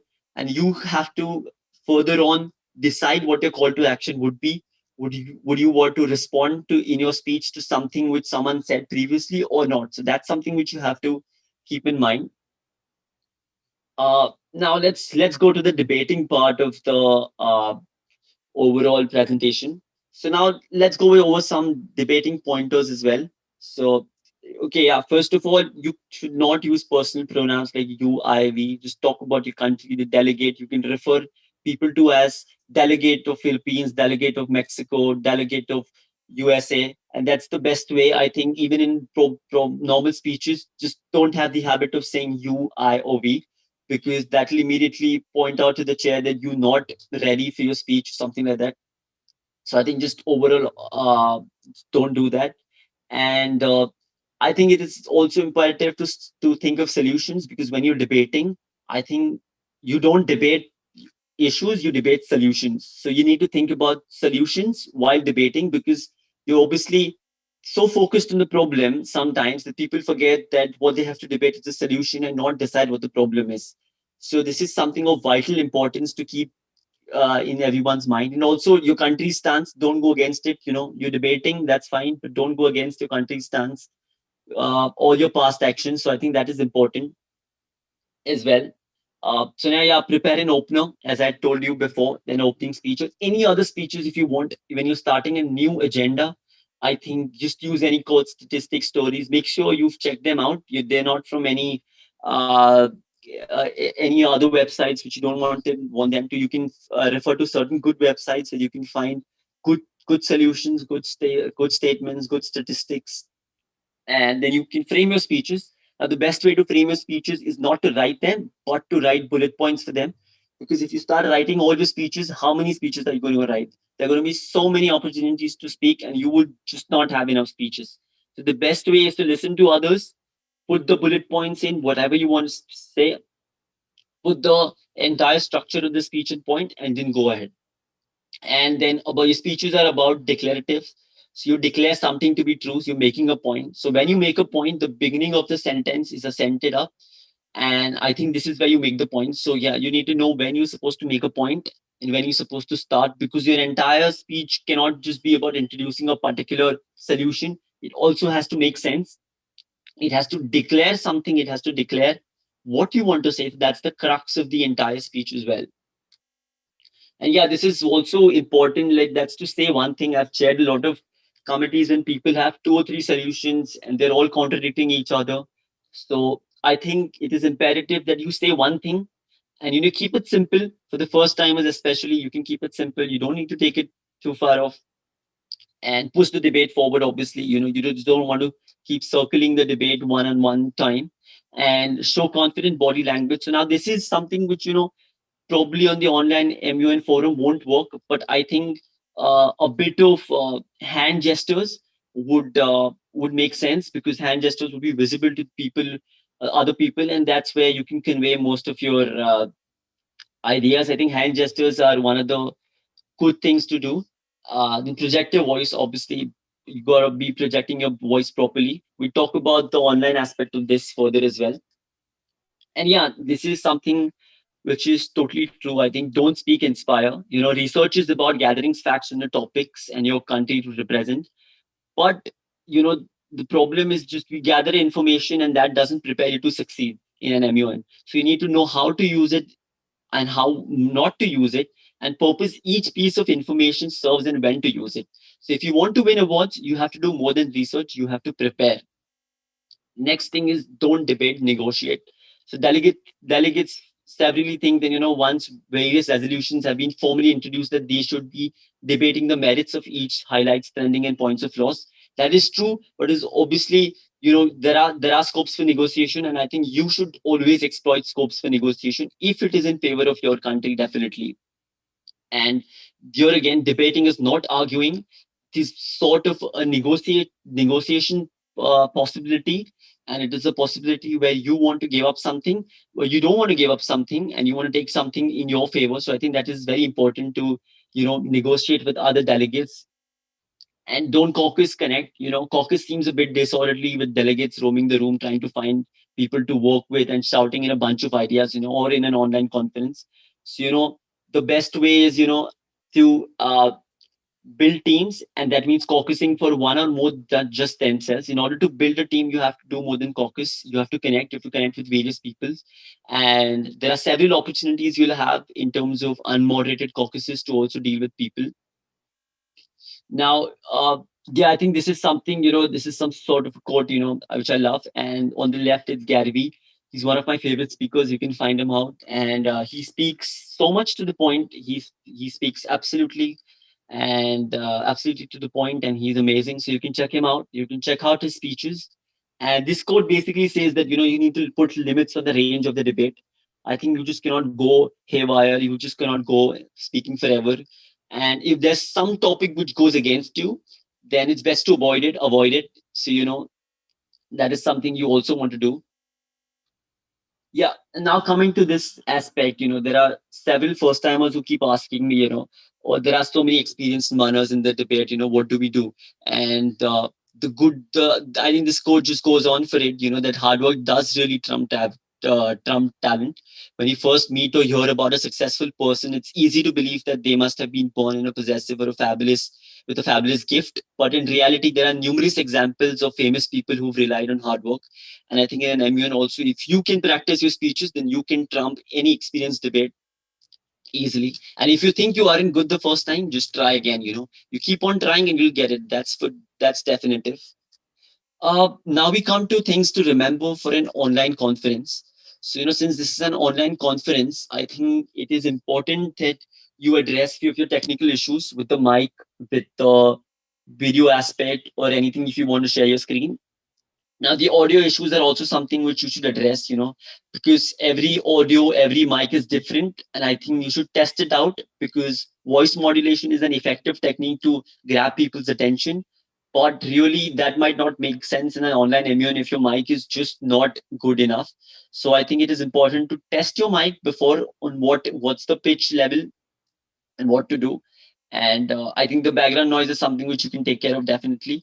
And any other factors which might affect your speech delivery, you should immediately take care of, because speaking is, I think, important. And you could have all your research by your side, but if you just can't get yourself to speak, then it's completely useless. So I would advise all the first timers in an MUN that just speak out, and just hope for the best. And if it doesn't work out, it's fine. It's absolutely fine. You can just try again, but participate. I think participation is something which would really get you ahead of time. Thank you so much. All right, Drew, so you're finished with your presentation? Okay. All right. So you actually stopped quite early. So delegates, those who have questions to Mr. Drew, please feel free to message in the chat box. But there's something that can make this presentation more interesting. So Drew, you talked a little more about speeches and debates. What about you try giving an example towards the delegates, like a good opening speech? Give, like, for example, what country will you be and what committee and what topic, just to help out with the delegates. It's always good to have to lead by example. Sure, sure, absolutely. So, for example, I do a lot of UNSC, so, I have an idea of most of the topics there. So, for example, I'm a delegate of China, and the thing is that I'm a delegate of China, and people are talking about North Korean crisis. So now you have the North Korean drama with the entire nuclear missile thing, and you gotta speak about that. So for your opening speech, I think it is imperative here that you start off with your country's stance. So now China would be against other countries, especially the Western countries, for speaking against them. So me as China, I would focus on first addressing that. So I would say that the delegate of China feels that the solution to the nuclear crisis would be diplomatic means should be exploited. There should not be any aggression from either side, because if there's aggression, then there'll be conflict. So something like that could be incorporated in each and one of your speeches. So I think that is important. The way to structure an opening speech is to first talk about your country's stance. So talk about what me as China feels. So that's something which you could put first. The second part, you can go about talking about the problem. For example, there's a nuclear problem.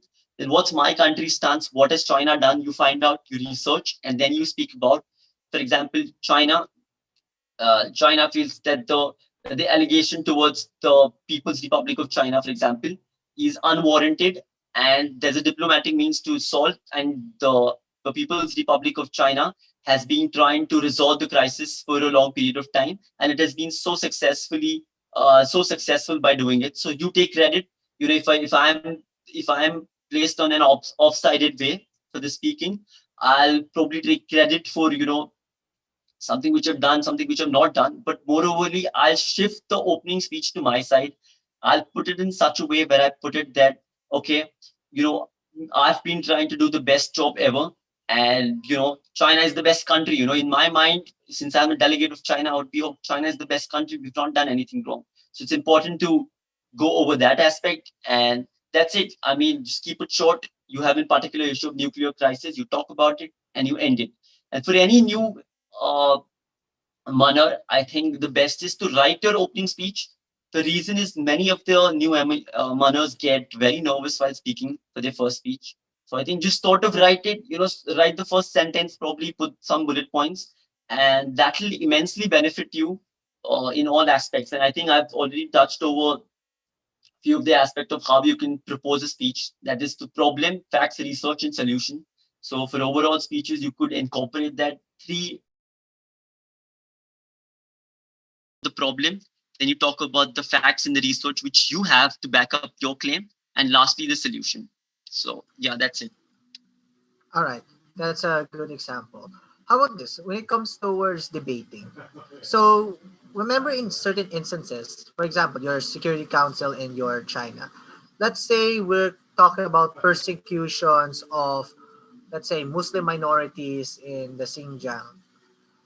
How would you, if you're the delegate of China, try to debate and negotiate to your fellow delegates, especially to the likes of the Western countries? How is this justified? How could you reach towards a solution? These are quite pressing questions when it comes towards a good debate. Right. I think that's an amazing question, because, one of the things people say that, oh, we do not get allotted certain countries like, US, China, Russia, because not experienced enough. But, you should understand one fact, that the more experienced or the more such countries you get allotted, you got to defend a lot, right? Because you have a lot to do with foreign policies all around the world. Your stuff, your policies, your domestic policies change other people's foreign policies. So, for example, the current persecution of Muslim minorities in China, at a particular district. So now, me as China would probably go on a complete defensive side. That is true, but it is also important to highlight the fallacies in other people's country of who were they saying. For example, if the US starts talking about persecution in my country, I'll start talking about persecution in Afghanistan. So this is something where I shift the debate from my end to their end. I think this is a very effective strategy. But at the same time address the concerns. For example, if China's policy is, oh, you're going to deny it, I'll deny it straight on. I'll say, oh, it just does not exist straight away. So, I'll say this is all Western media propaganda. This is something which I'll say, but at the same time, I'll shift the debate at the end of USA. For example, if USA is accusing me of, I'll say, oh, but what about the persecution in Afghanistan of Muslims? What about the persecution of Muslims in Syria? The bombing, the strikes, the airstrikes. So I'll immediately try to shift the paradigm towards the other's end. It is important to be defensive.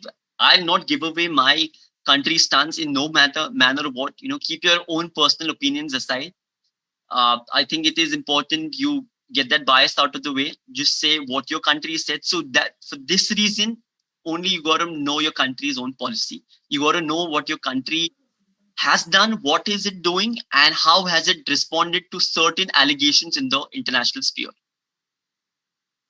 Okay, thank you for that excellent answer. So now we have a question from one of our delegates from TCP, from Chinese Politburo, from Tushar. When your aim is to increase cultural hegemony and put barriers on a certain community, then how should you form laws to do the same? Can you actually elaborate more on your question? Because how should you form the laws to do the same? So see, this is an MUN committee, right? You really can't form laws, or you cannot do anything which has not been done before. So I think, your aim might be something which is contradictory to the country's own stance. So for example, see, every country internally is like, okay, we want to, suggest laws. Suggest laws as in the domestic laws or the international laws. Because if you're talking about international laws, then see, you gotta have a neutral stance when it comes to suggesting laws when you're doing something which is against the very law it is. So it is important to, a country like China would obviously go against it. It'll basically say that, oh, sorry, those laws cannot be applicable. And you can find other countries, you can find the United States, to go against that laws because they've done something and they've been incriminated as well equally. So I think that's something which you can even take up. But when there is a committee which is suggesting a law against you, then I think that's your moment of, lobbying and getting that thing out of the way. So that is the only answer I would give you. But if you're talking about domestic laws, then that's beyond the purview of the United Nations. That is each country's own policy. So, the international committee can only affect so much of someone's country's domestic policy. Under the legal sphere, if you could talk about international law, national law, international law. So talking about what China can do to adopt the laws, then I think that's depending upon China, what they want to do. But on the international sphere, you can put pressure, you can put sanctions, and that's how you can get countries to change their domestic or international internal policy. But that's the only way you can do. Okay, thank you for that question. I got one from a chat. Addressed to me. Oh no, addressed to you. It says he's asking this person is, can you please reiterate on your advice for those who see moons as a competition and what moons must be about? Highlighting that part would be the best. Sure. Definitely. I think, a lot of people see MUNs, we want to win a competition, I think that's worth an Instagram story probably. But there's some truth in it. There is some truth. We have to admit to that. Absolutely. There is, people who win competitions in MUN are the perfect candidates, right? The one who wins best delegate, the one who wins high commendation. That is definitely the point of a committee, is to win at the end of the day. But for every first time manner year, I think it will be important to suggest one thing, is that look from the perspective of conveying your ideas and networking. Because the people who win MUN are good at networking and are good at conveying your ideas. So if you can get yourself to actually do that, with respect to network and with respect to communicating your ideas effectively, I think you can win. Definitely, you can win. And even if you don't win, you have the satisfaction that you've done the same. So don't look at MUNs as competitions at first. You can look at as competitions, maybe later on down the line. But for right now, I think it is important you look at this as a matter of speaking, as a matter of coming together in a group and actually debating resolutions, solutions, something which they do in the actual committee, and be proud of yourself for suggesting some sort of a solution or some contribution in the committee, which tomorrow can be a viable solution to solve the actual real crisis. So, look at the committee, you look at MUNs as competition, that some part of it is true, but also look at what your contribution is going to be on. So that is important. Thank you. Okay, thank you for that, Dhruv. I like to add this from experience as also my first time as a delegate.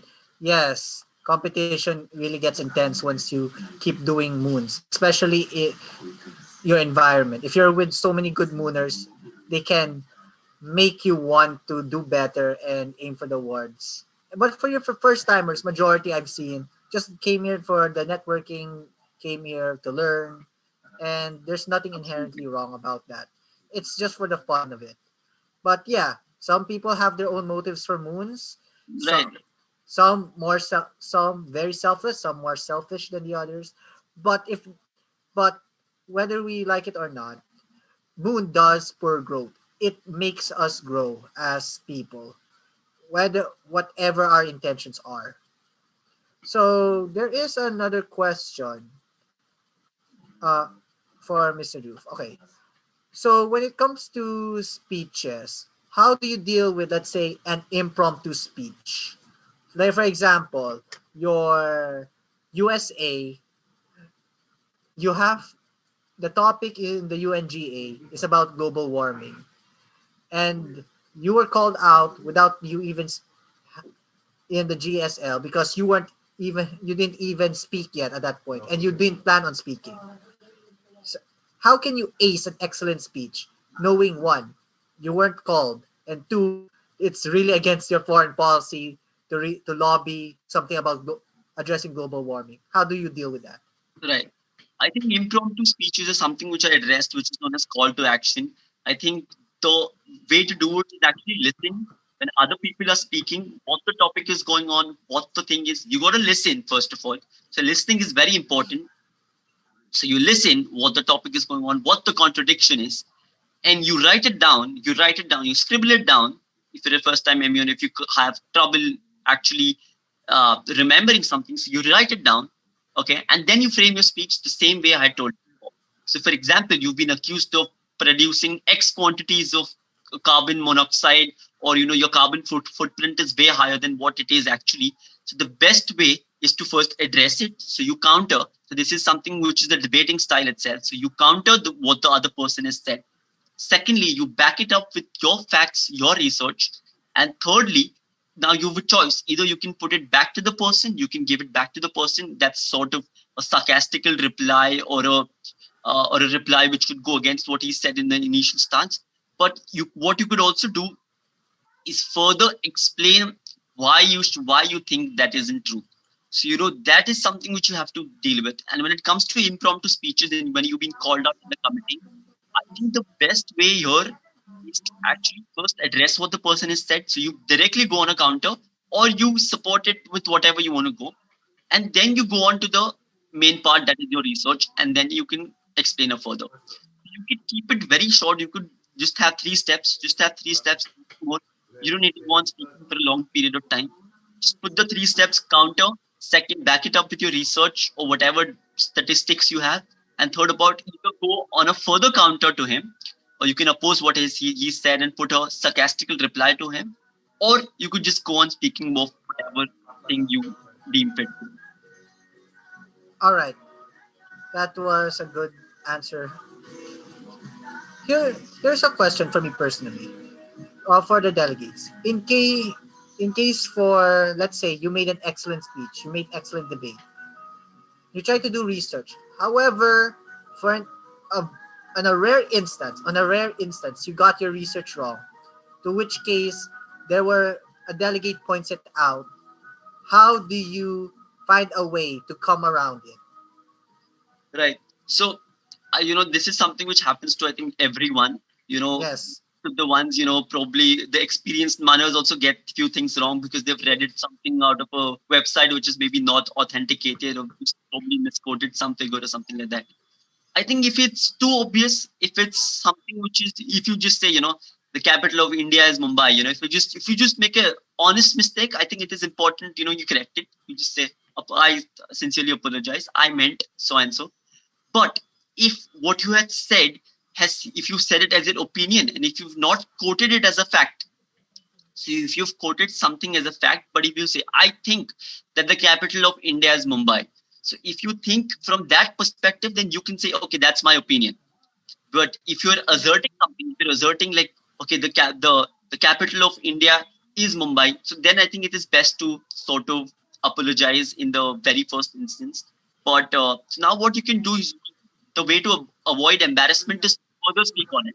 So the best way is to first of all either apologize or either say, okay, that's what I thought, or that's what my belief was, and then further on elaborate why you said it by giving it a context. So I think it is important that if you stated something which is factually incorrect, you can still correct it by giving it the right context.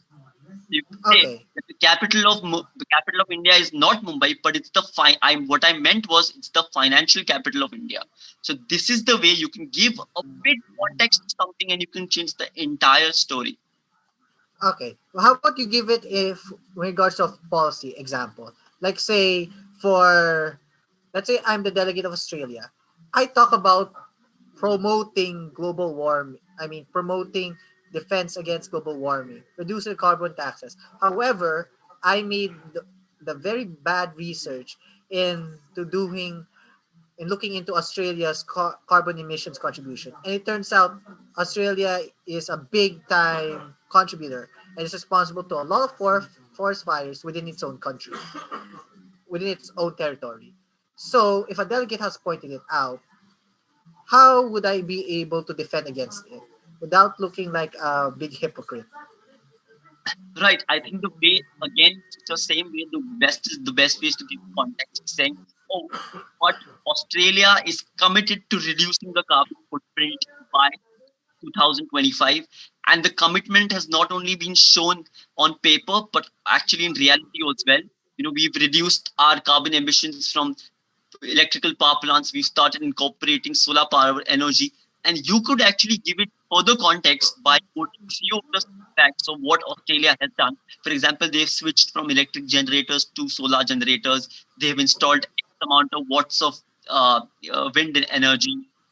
And you can say that, though currently we would exceed the current requirements, but we are committed, and we are committed in such a sense that from this date, or from the date we had incorporated a particular policy, we had begun the very step of reducing the carbon emissions, carbon footprint.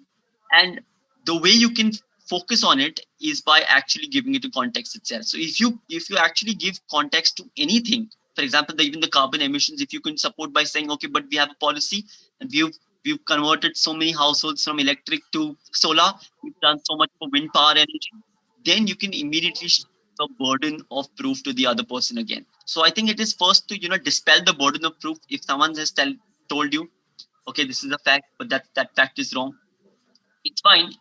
You take it on smilingly, but you give it a context, and then you put it back at him by saying, so I think the commitment is really something which we have to take into consideration. Okay, thank you for that, Mr. Drew. Thank you for your Q&A. So now we are done with the presentation on excellent speeches and moon debates. So now we are officially in the open forum with all three speakers ready for Q&A, as well as the secretariat if you have any questions regarding the moon itself. So delegates, as much as possible, you can either PM me directly or you can use the chat group. so we can have a good discussion. Yes. Also, it's already like 11 a.m. Sorry, 11 p.m. I believe on Philippines. Yes, and Malaysia time. So we have to. It's almost also 10 in here. Yes. Hence why the speakers were based on Yeah. their time zones. Okay, so going back. Okay, I have some questions here from certain participants. Okay, so this is regard. Oh wait, just trying to make sure. Okay, so this is in regards towards position paper writing. Okay, is there any one way set general format for position paper writing? Okay, so let me just answer it directly. Usually, if you guys are joining Harvard MUNROP, MUN that's based on Harvard MUNROP. Usually, you guys will use 2 pages for content and 1 pages for the draft resolution. Sorry, not this step. I am currently also writing a study guide because the deadline is tonight. So actually, as I mentioned before on the PowerPoint, when you see the portion paper, you can see that usually the 2 pages for content and also 1 pages for the bibliography. And then the format, usually in portion paper, you guys should outline it onto 3 parts. First of all, is the problem identification and also background of the issue. That's the first part. The second part will be country stance and both international and national past actions. And the third part is basically proposed solutions. Except for the councils like G20, perhaps council like G20 is different because G20 is an informal cooperation. So G20 portion paper usually require you to only like have elaboration on the stance and also past actions and to determine your foreign policy. But for the solutions, it's pretty much normative for G20. That's it. All right. Oh, I got a question privately from one of the audience. How about this? Regarding position paper, what if I like it to be 1 page but straight to the point? Okay, first of all, it can be straight to the point like that, 1 page. But however, I do not recommend you to do that because, for example, SUNMUN limit your portion paper pages to be like 2 page or let's say 2 page for content and another 1 page for bibliography. Well, we do if someone recommends that that kind of page limit, I do recommend you to fulfill the page.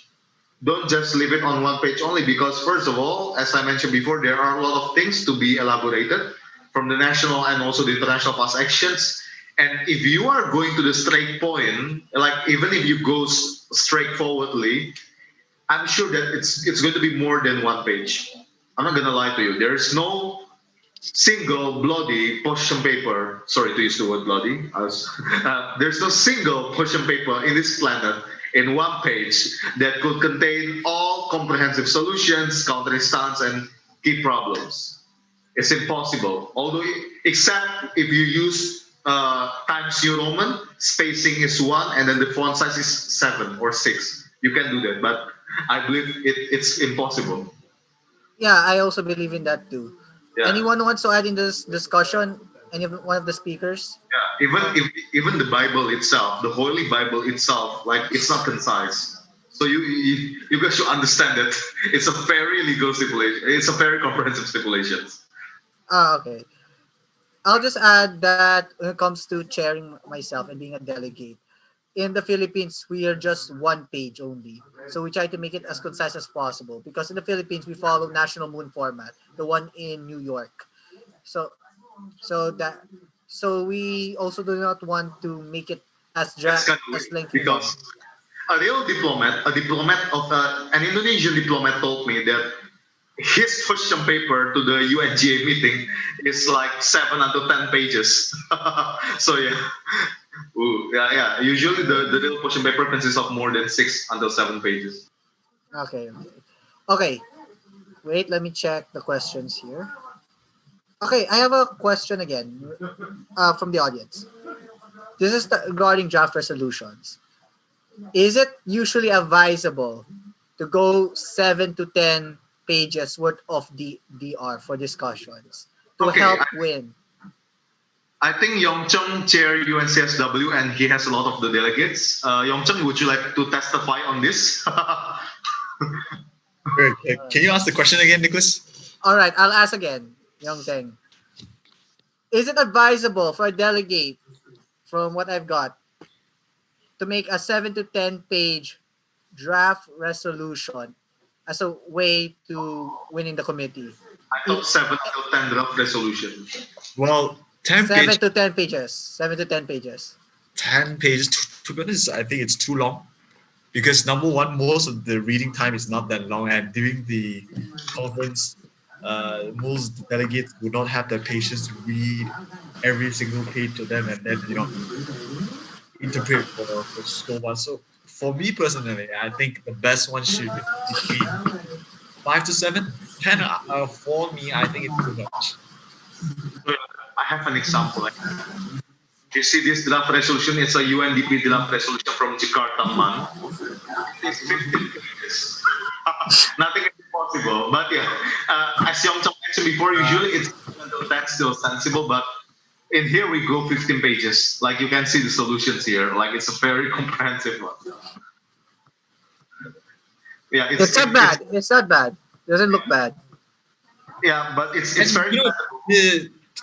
10 pages of draft resolution is difficult because most of the time when you have to read the draft resolution, the debate is still going on. So you have to, divide the focus. So if you have 10 to 15 pages, it's very difficult for the delegate to balance it out between the negotiation part and the interpretation of the draft resolution. That's what I think. Okay. Actually, I also want to add on to this. This might not be a problem. I think Samuel Jose will know this.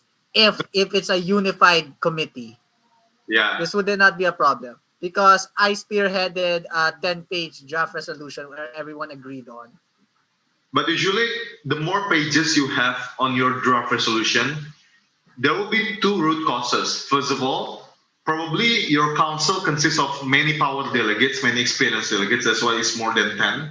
Second of all, maybe the delegates are just ambitious. Because for me, 10 pages is just like 15 pages, to be honest, is already like very, very comprehensive. Like it's very comprehensive as heck.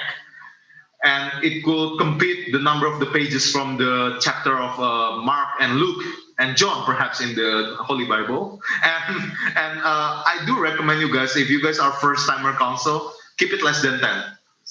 As Yongcheng mentioned before, because you guys are still first-timer and you don't want to blow your head. So yeah. Okay, thank you for that. Oh, we have another one regarding draft resolution. If I were to write a draft resolution, in what way should I be precise and how should it highlight your main idea? So going with the 5 to 7 pages or even less. How would it? Anyone can answer this? Should we repeat the part of the question? If you were to write a draft resolution, in what way should it be precise and how should it highlight your main idea? Well, I think draft resolution, like especially operative clauses, will contain your main idea because that's your solutions. But usually, if you guys want to be precise, do map out the parts of the draft resolution. For example, you have a part to discuss about funding, and you have a part to discuss about the capacity building. You have the part to discuss about the political consultation, so on and so forth. I do recommend you guys to put sub-theme on each clauses to sectorize and to segment, to give segmentation to your draft resolution. Maybe Dhruv or Yongcheng have any idea also. Yes, I would love for the speakers to also give their inputs regarding this.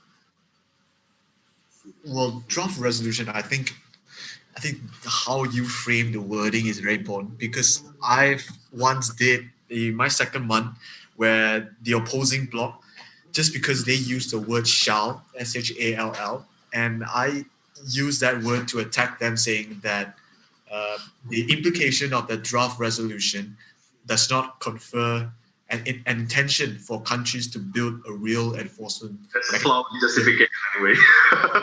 Sorry? What?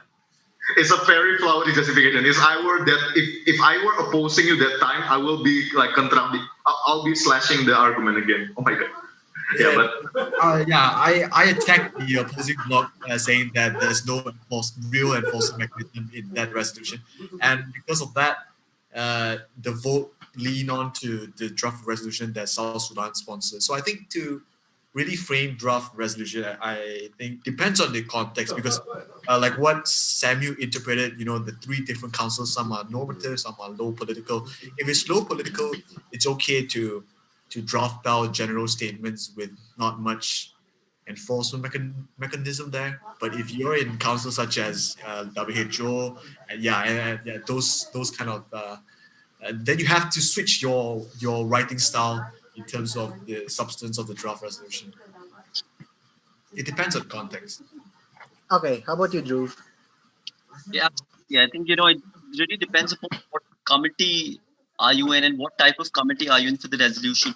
But overall, since this is that first time MUN, I would say it's under 10.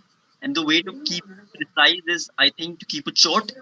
Moreover, that, just to keep all the points which you guys have it. So I think equal contributions from most of the people would be beneficial. So everyone gets to have what they want in the resolution and sort of, have a tone set for the resolution itself.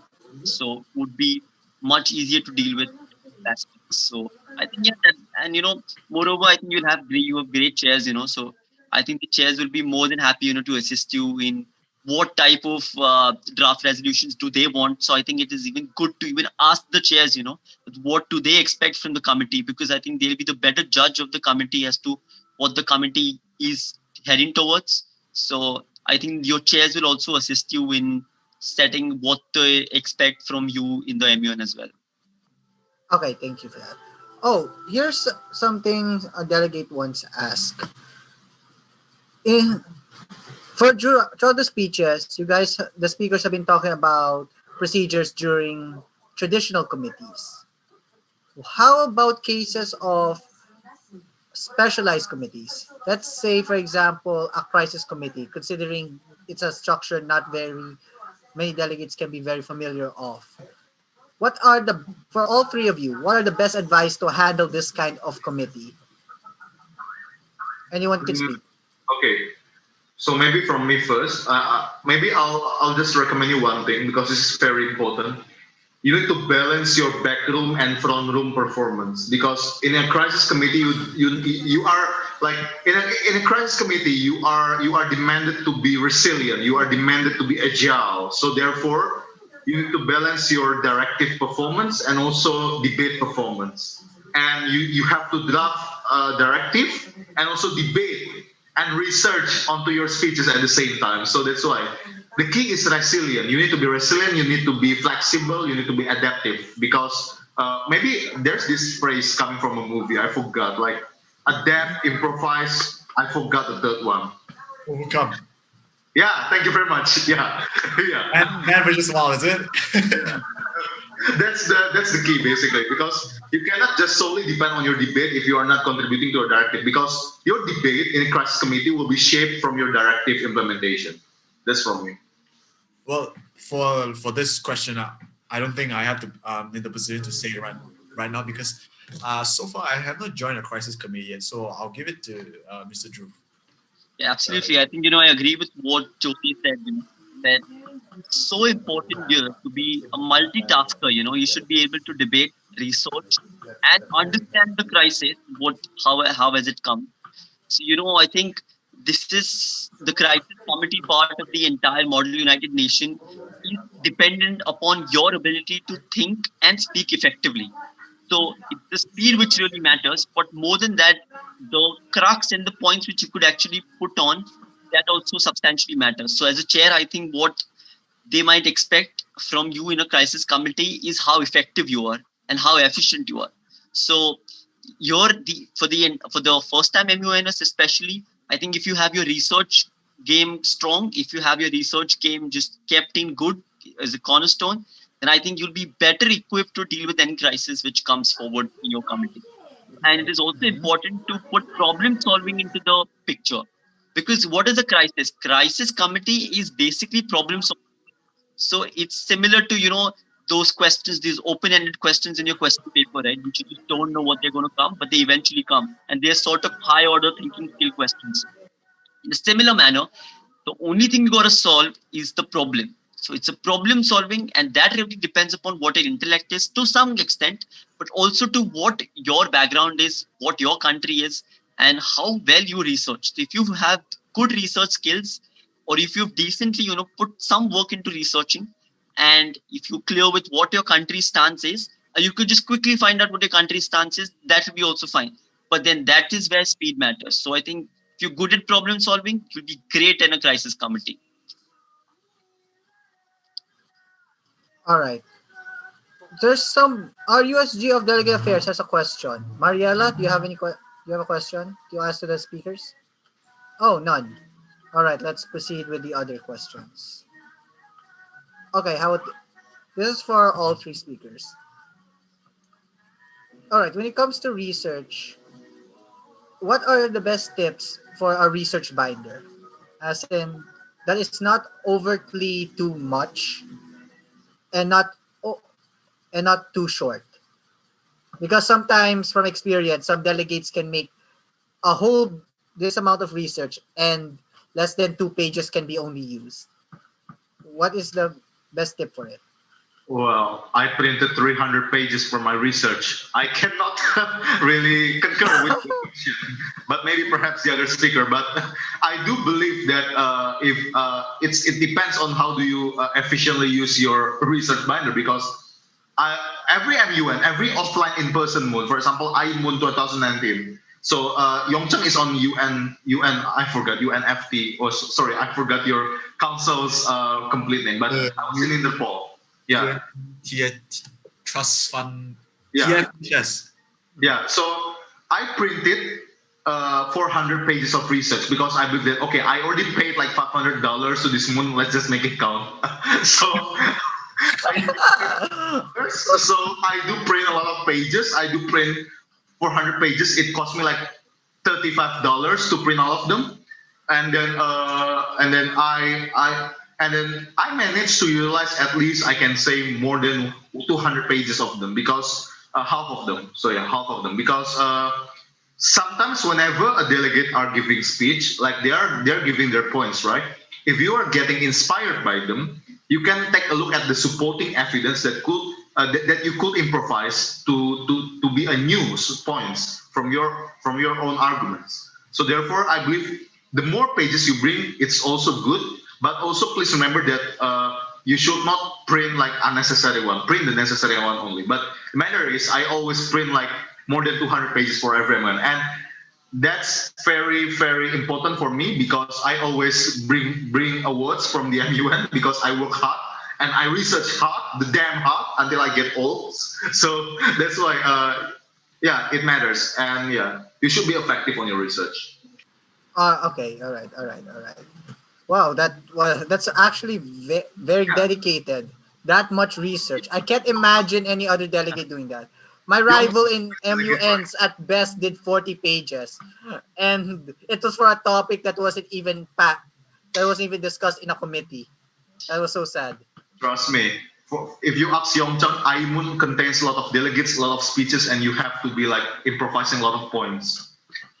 Yeah. Like at the spot, improvisation is a very emphasized. And in terms of research, I didn't print like what Samuel Jose did, 200 pages. I think I did bring a thick binder as well, but the difference is that I have a lot of pages. It's my own writings, because I always like to put my own analysis and my own comments on them. So the thick binder is usually basic research first, scholars' opinion, treaties, UN resolutions, and then down there is my opinion. So when I write it down, then it's in my head. It is. So usually when I was in the council, I don't much touch the book already, because the book is just for me to refer it for final situation. But most of the time, because I already analyze it a lot, I write my command beforehand, so it's actually in my brain already, just waiting for the situation to change so I can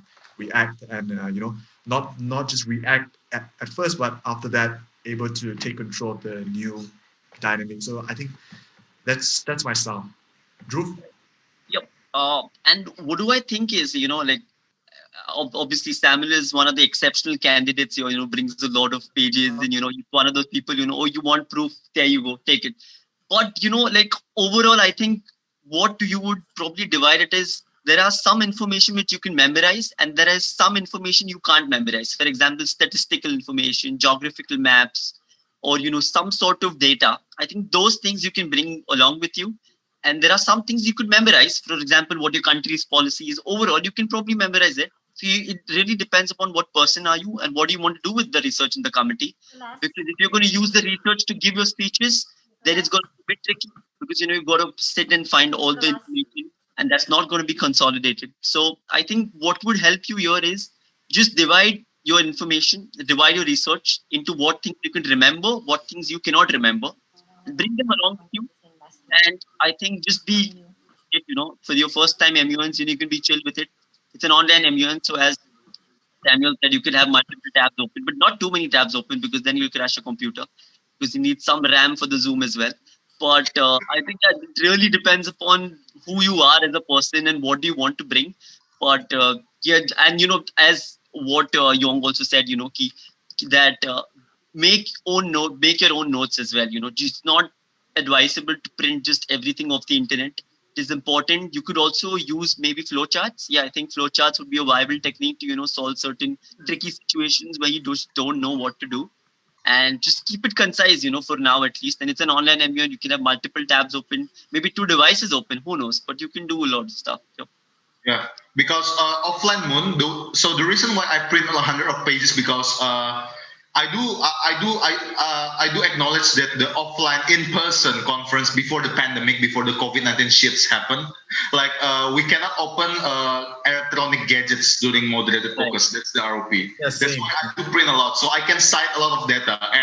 And thank God with the presence of online MUN, you just have to keep multiple tabs open. But yeah, as Dhruv mentioned before, if you are having a small RAM memory, so you gotta like be concise for it. But for me, like if you are having 8 gigabytes of RAM, you don't have to worry.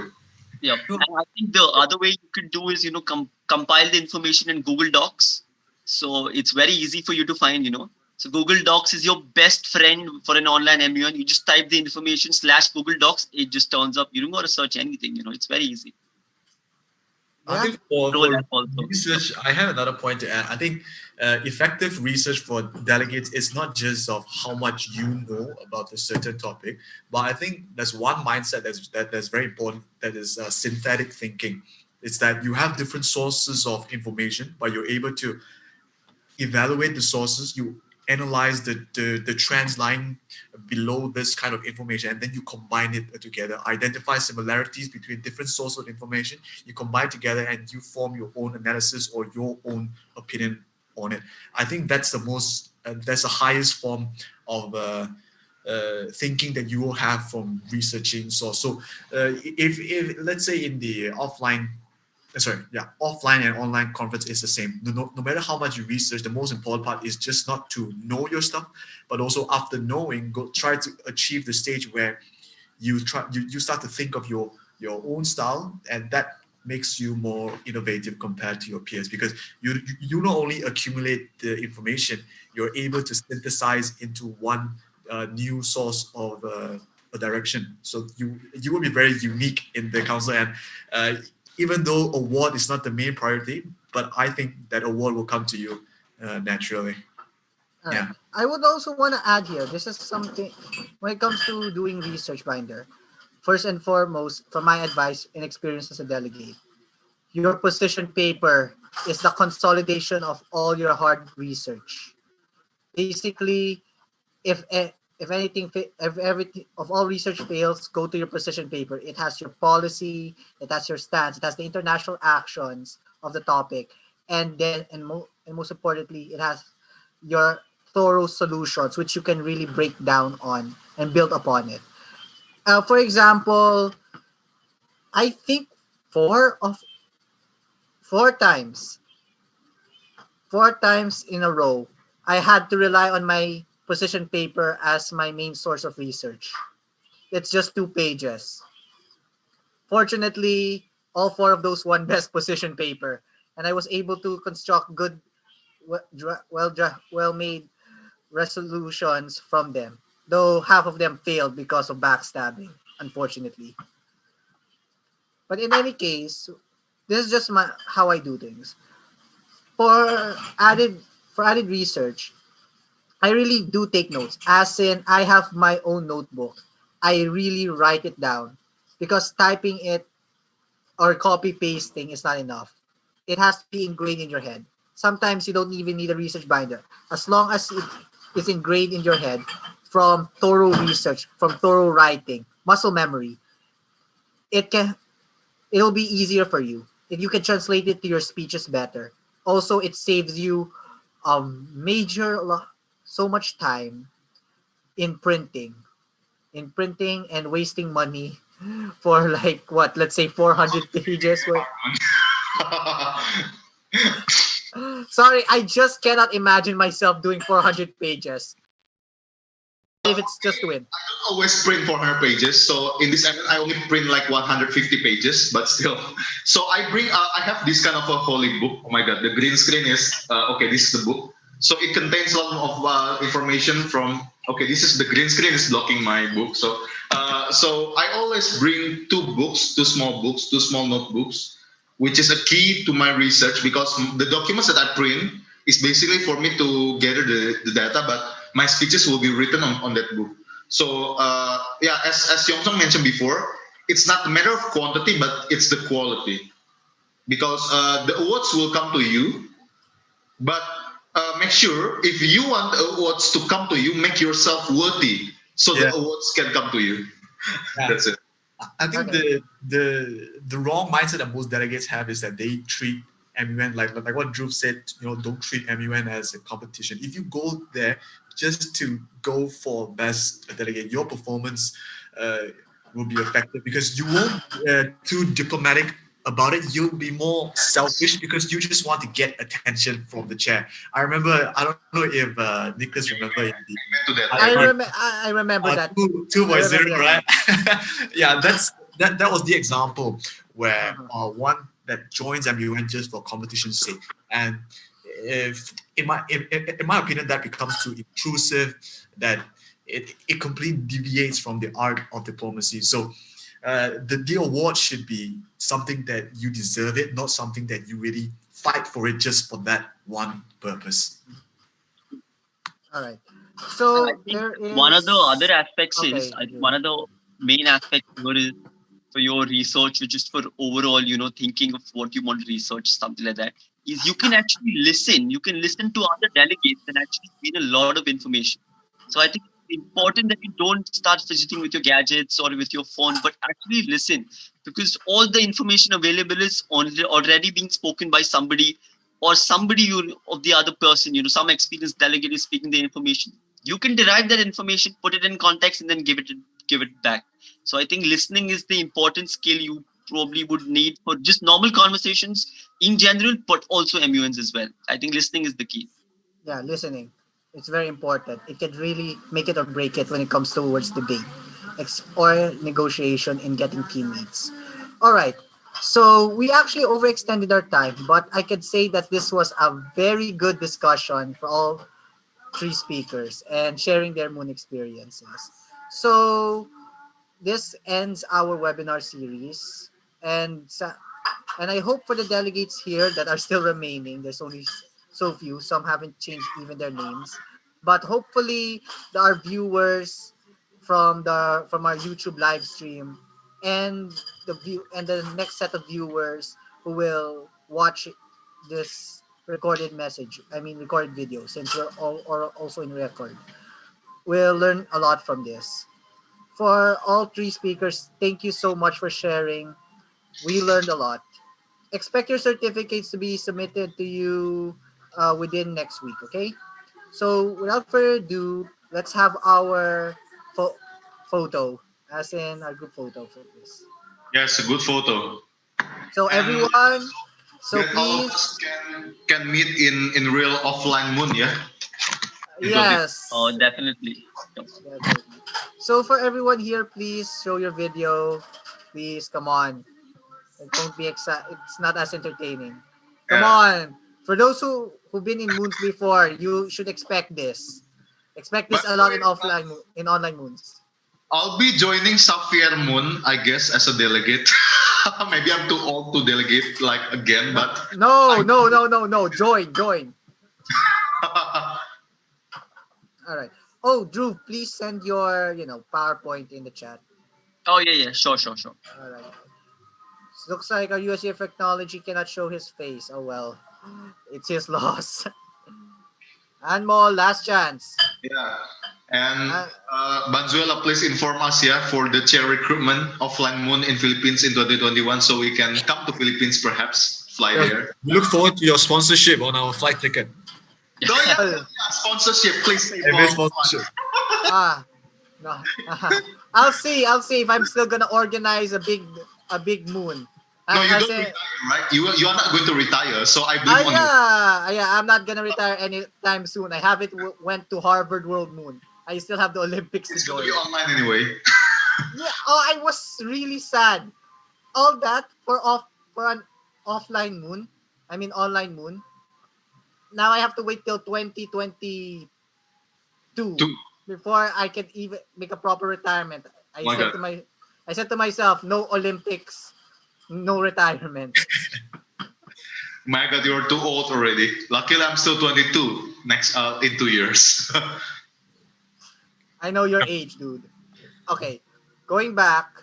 So, okay, guys. 1, 2, 3.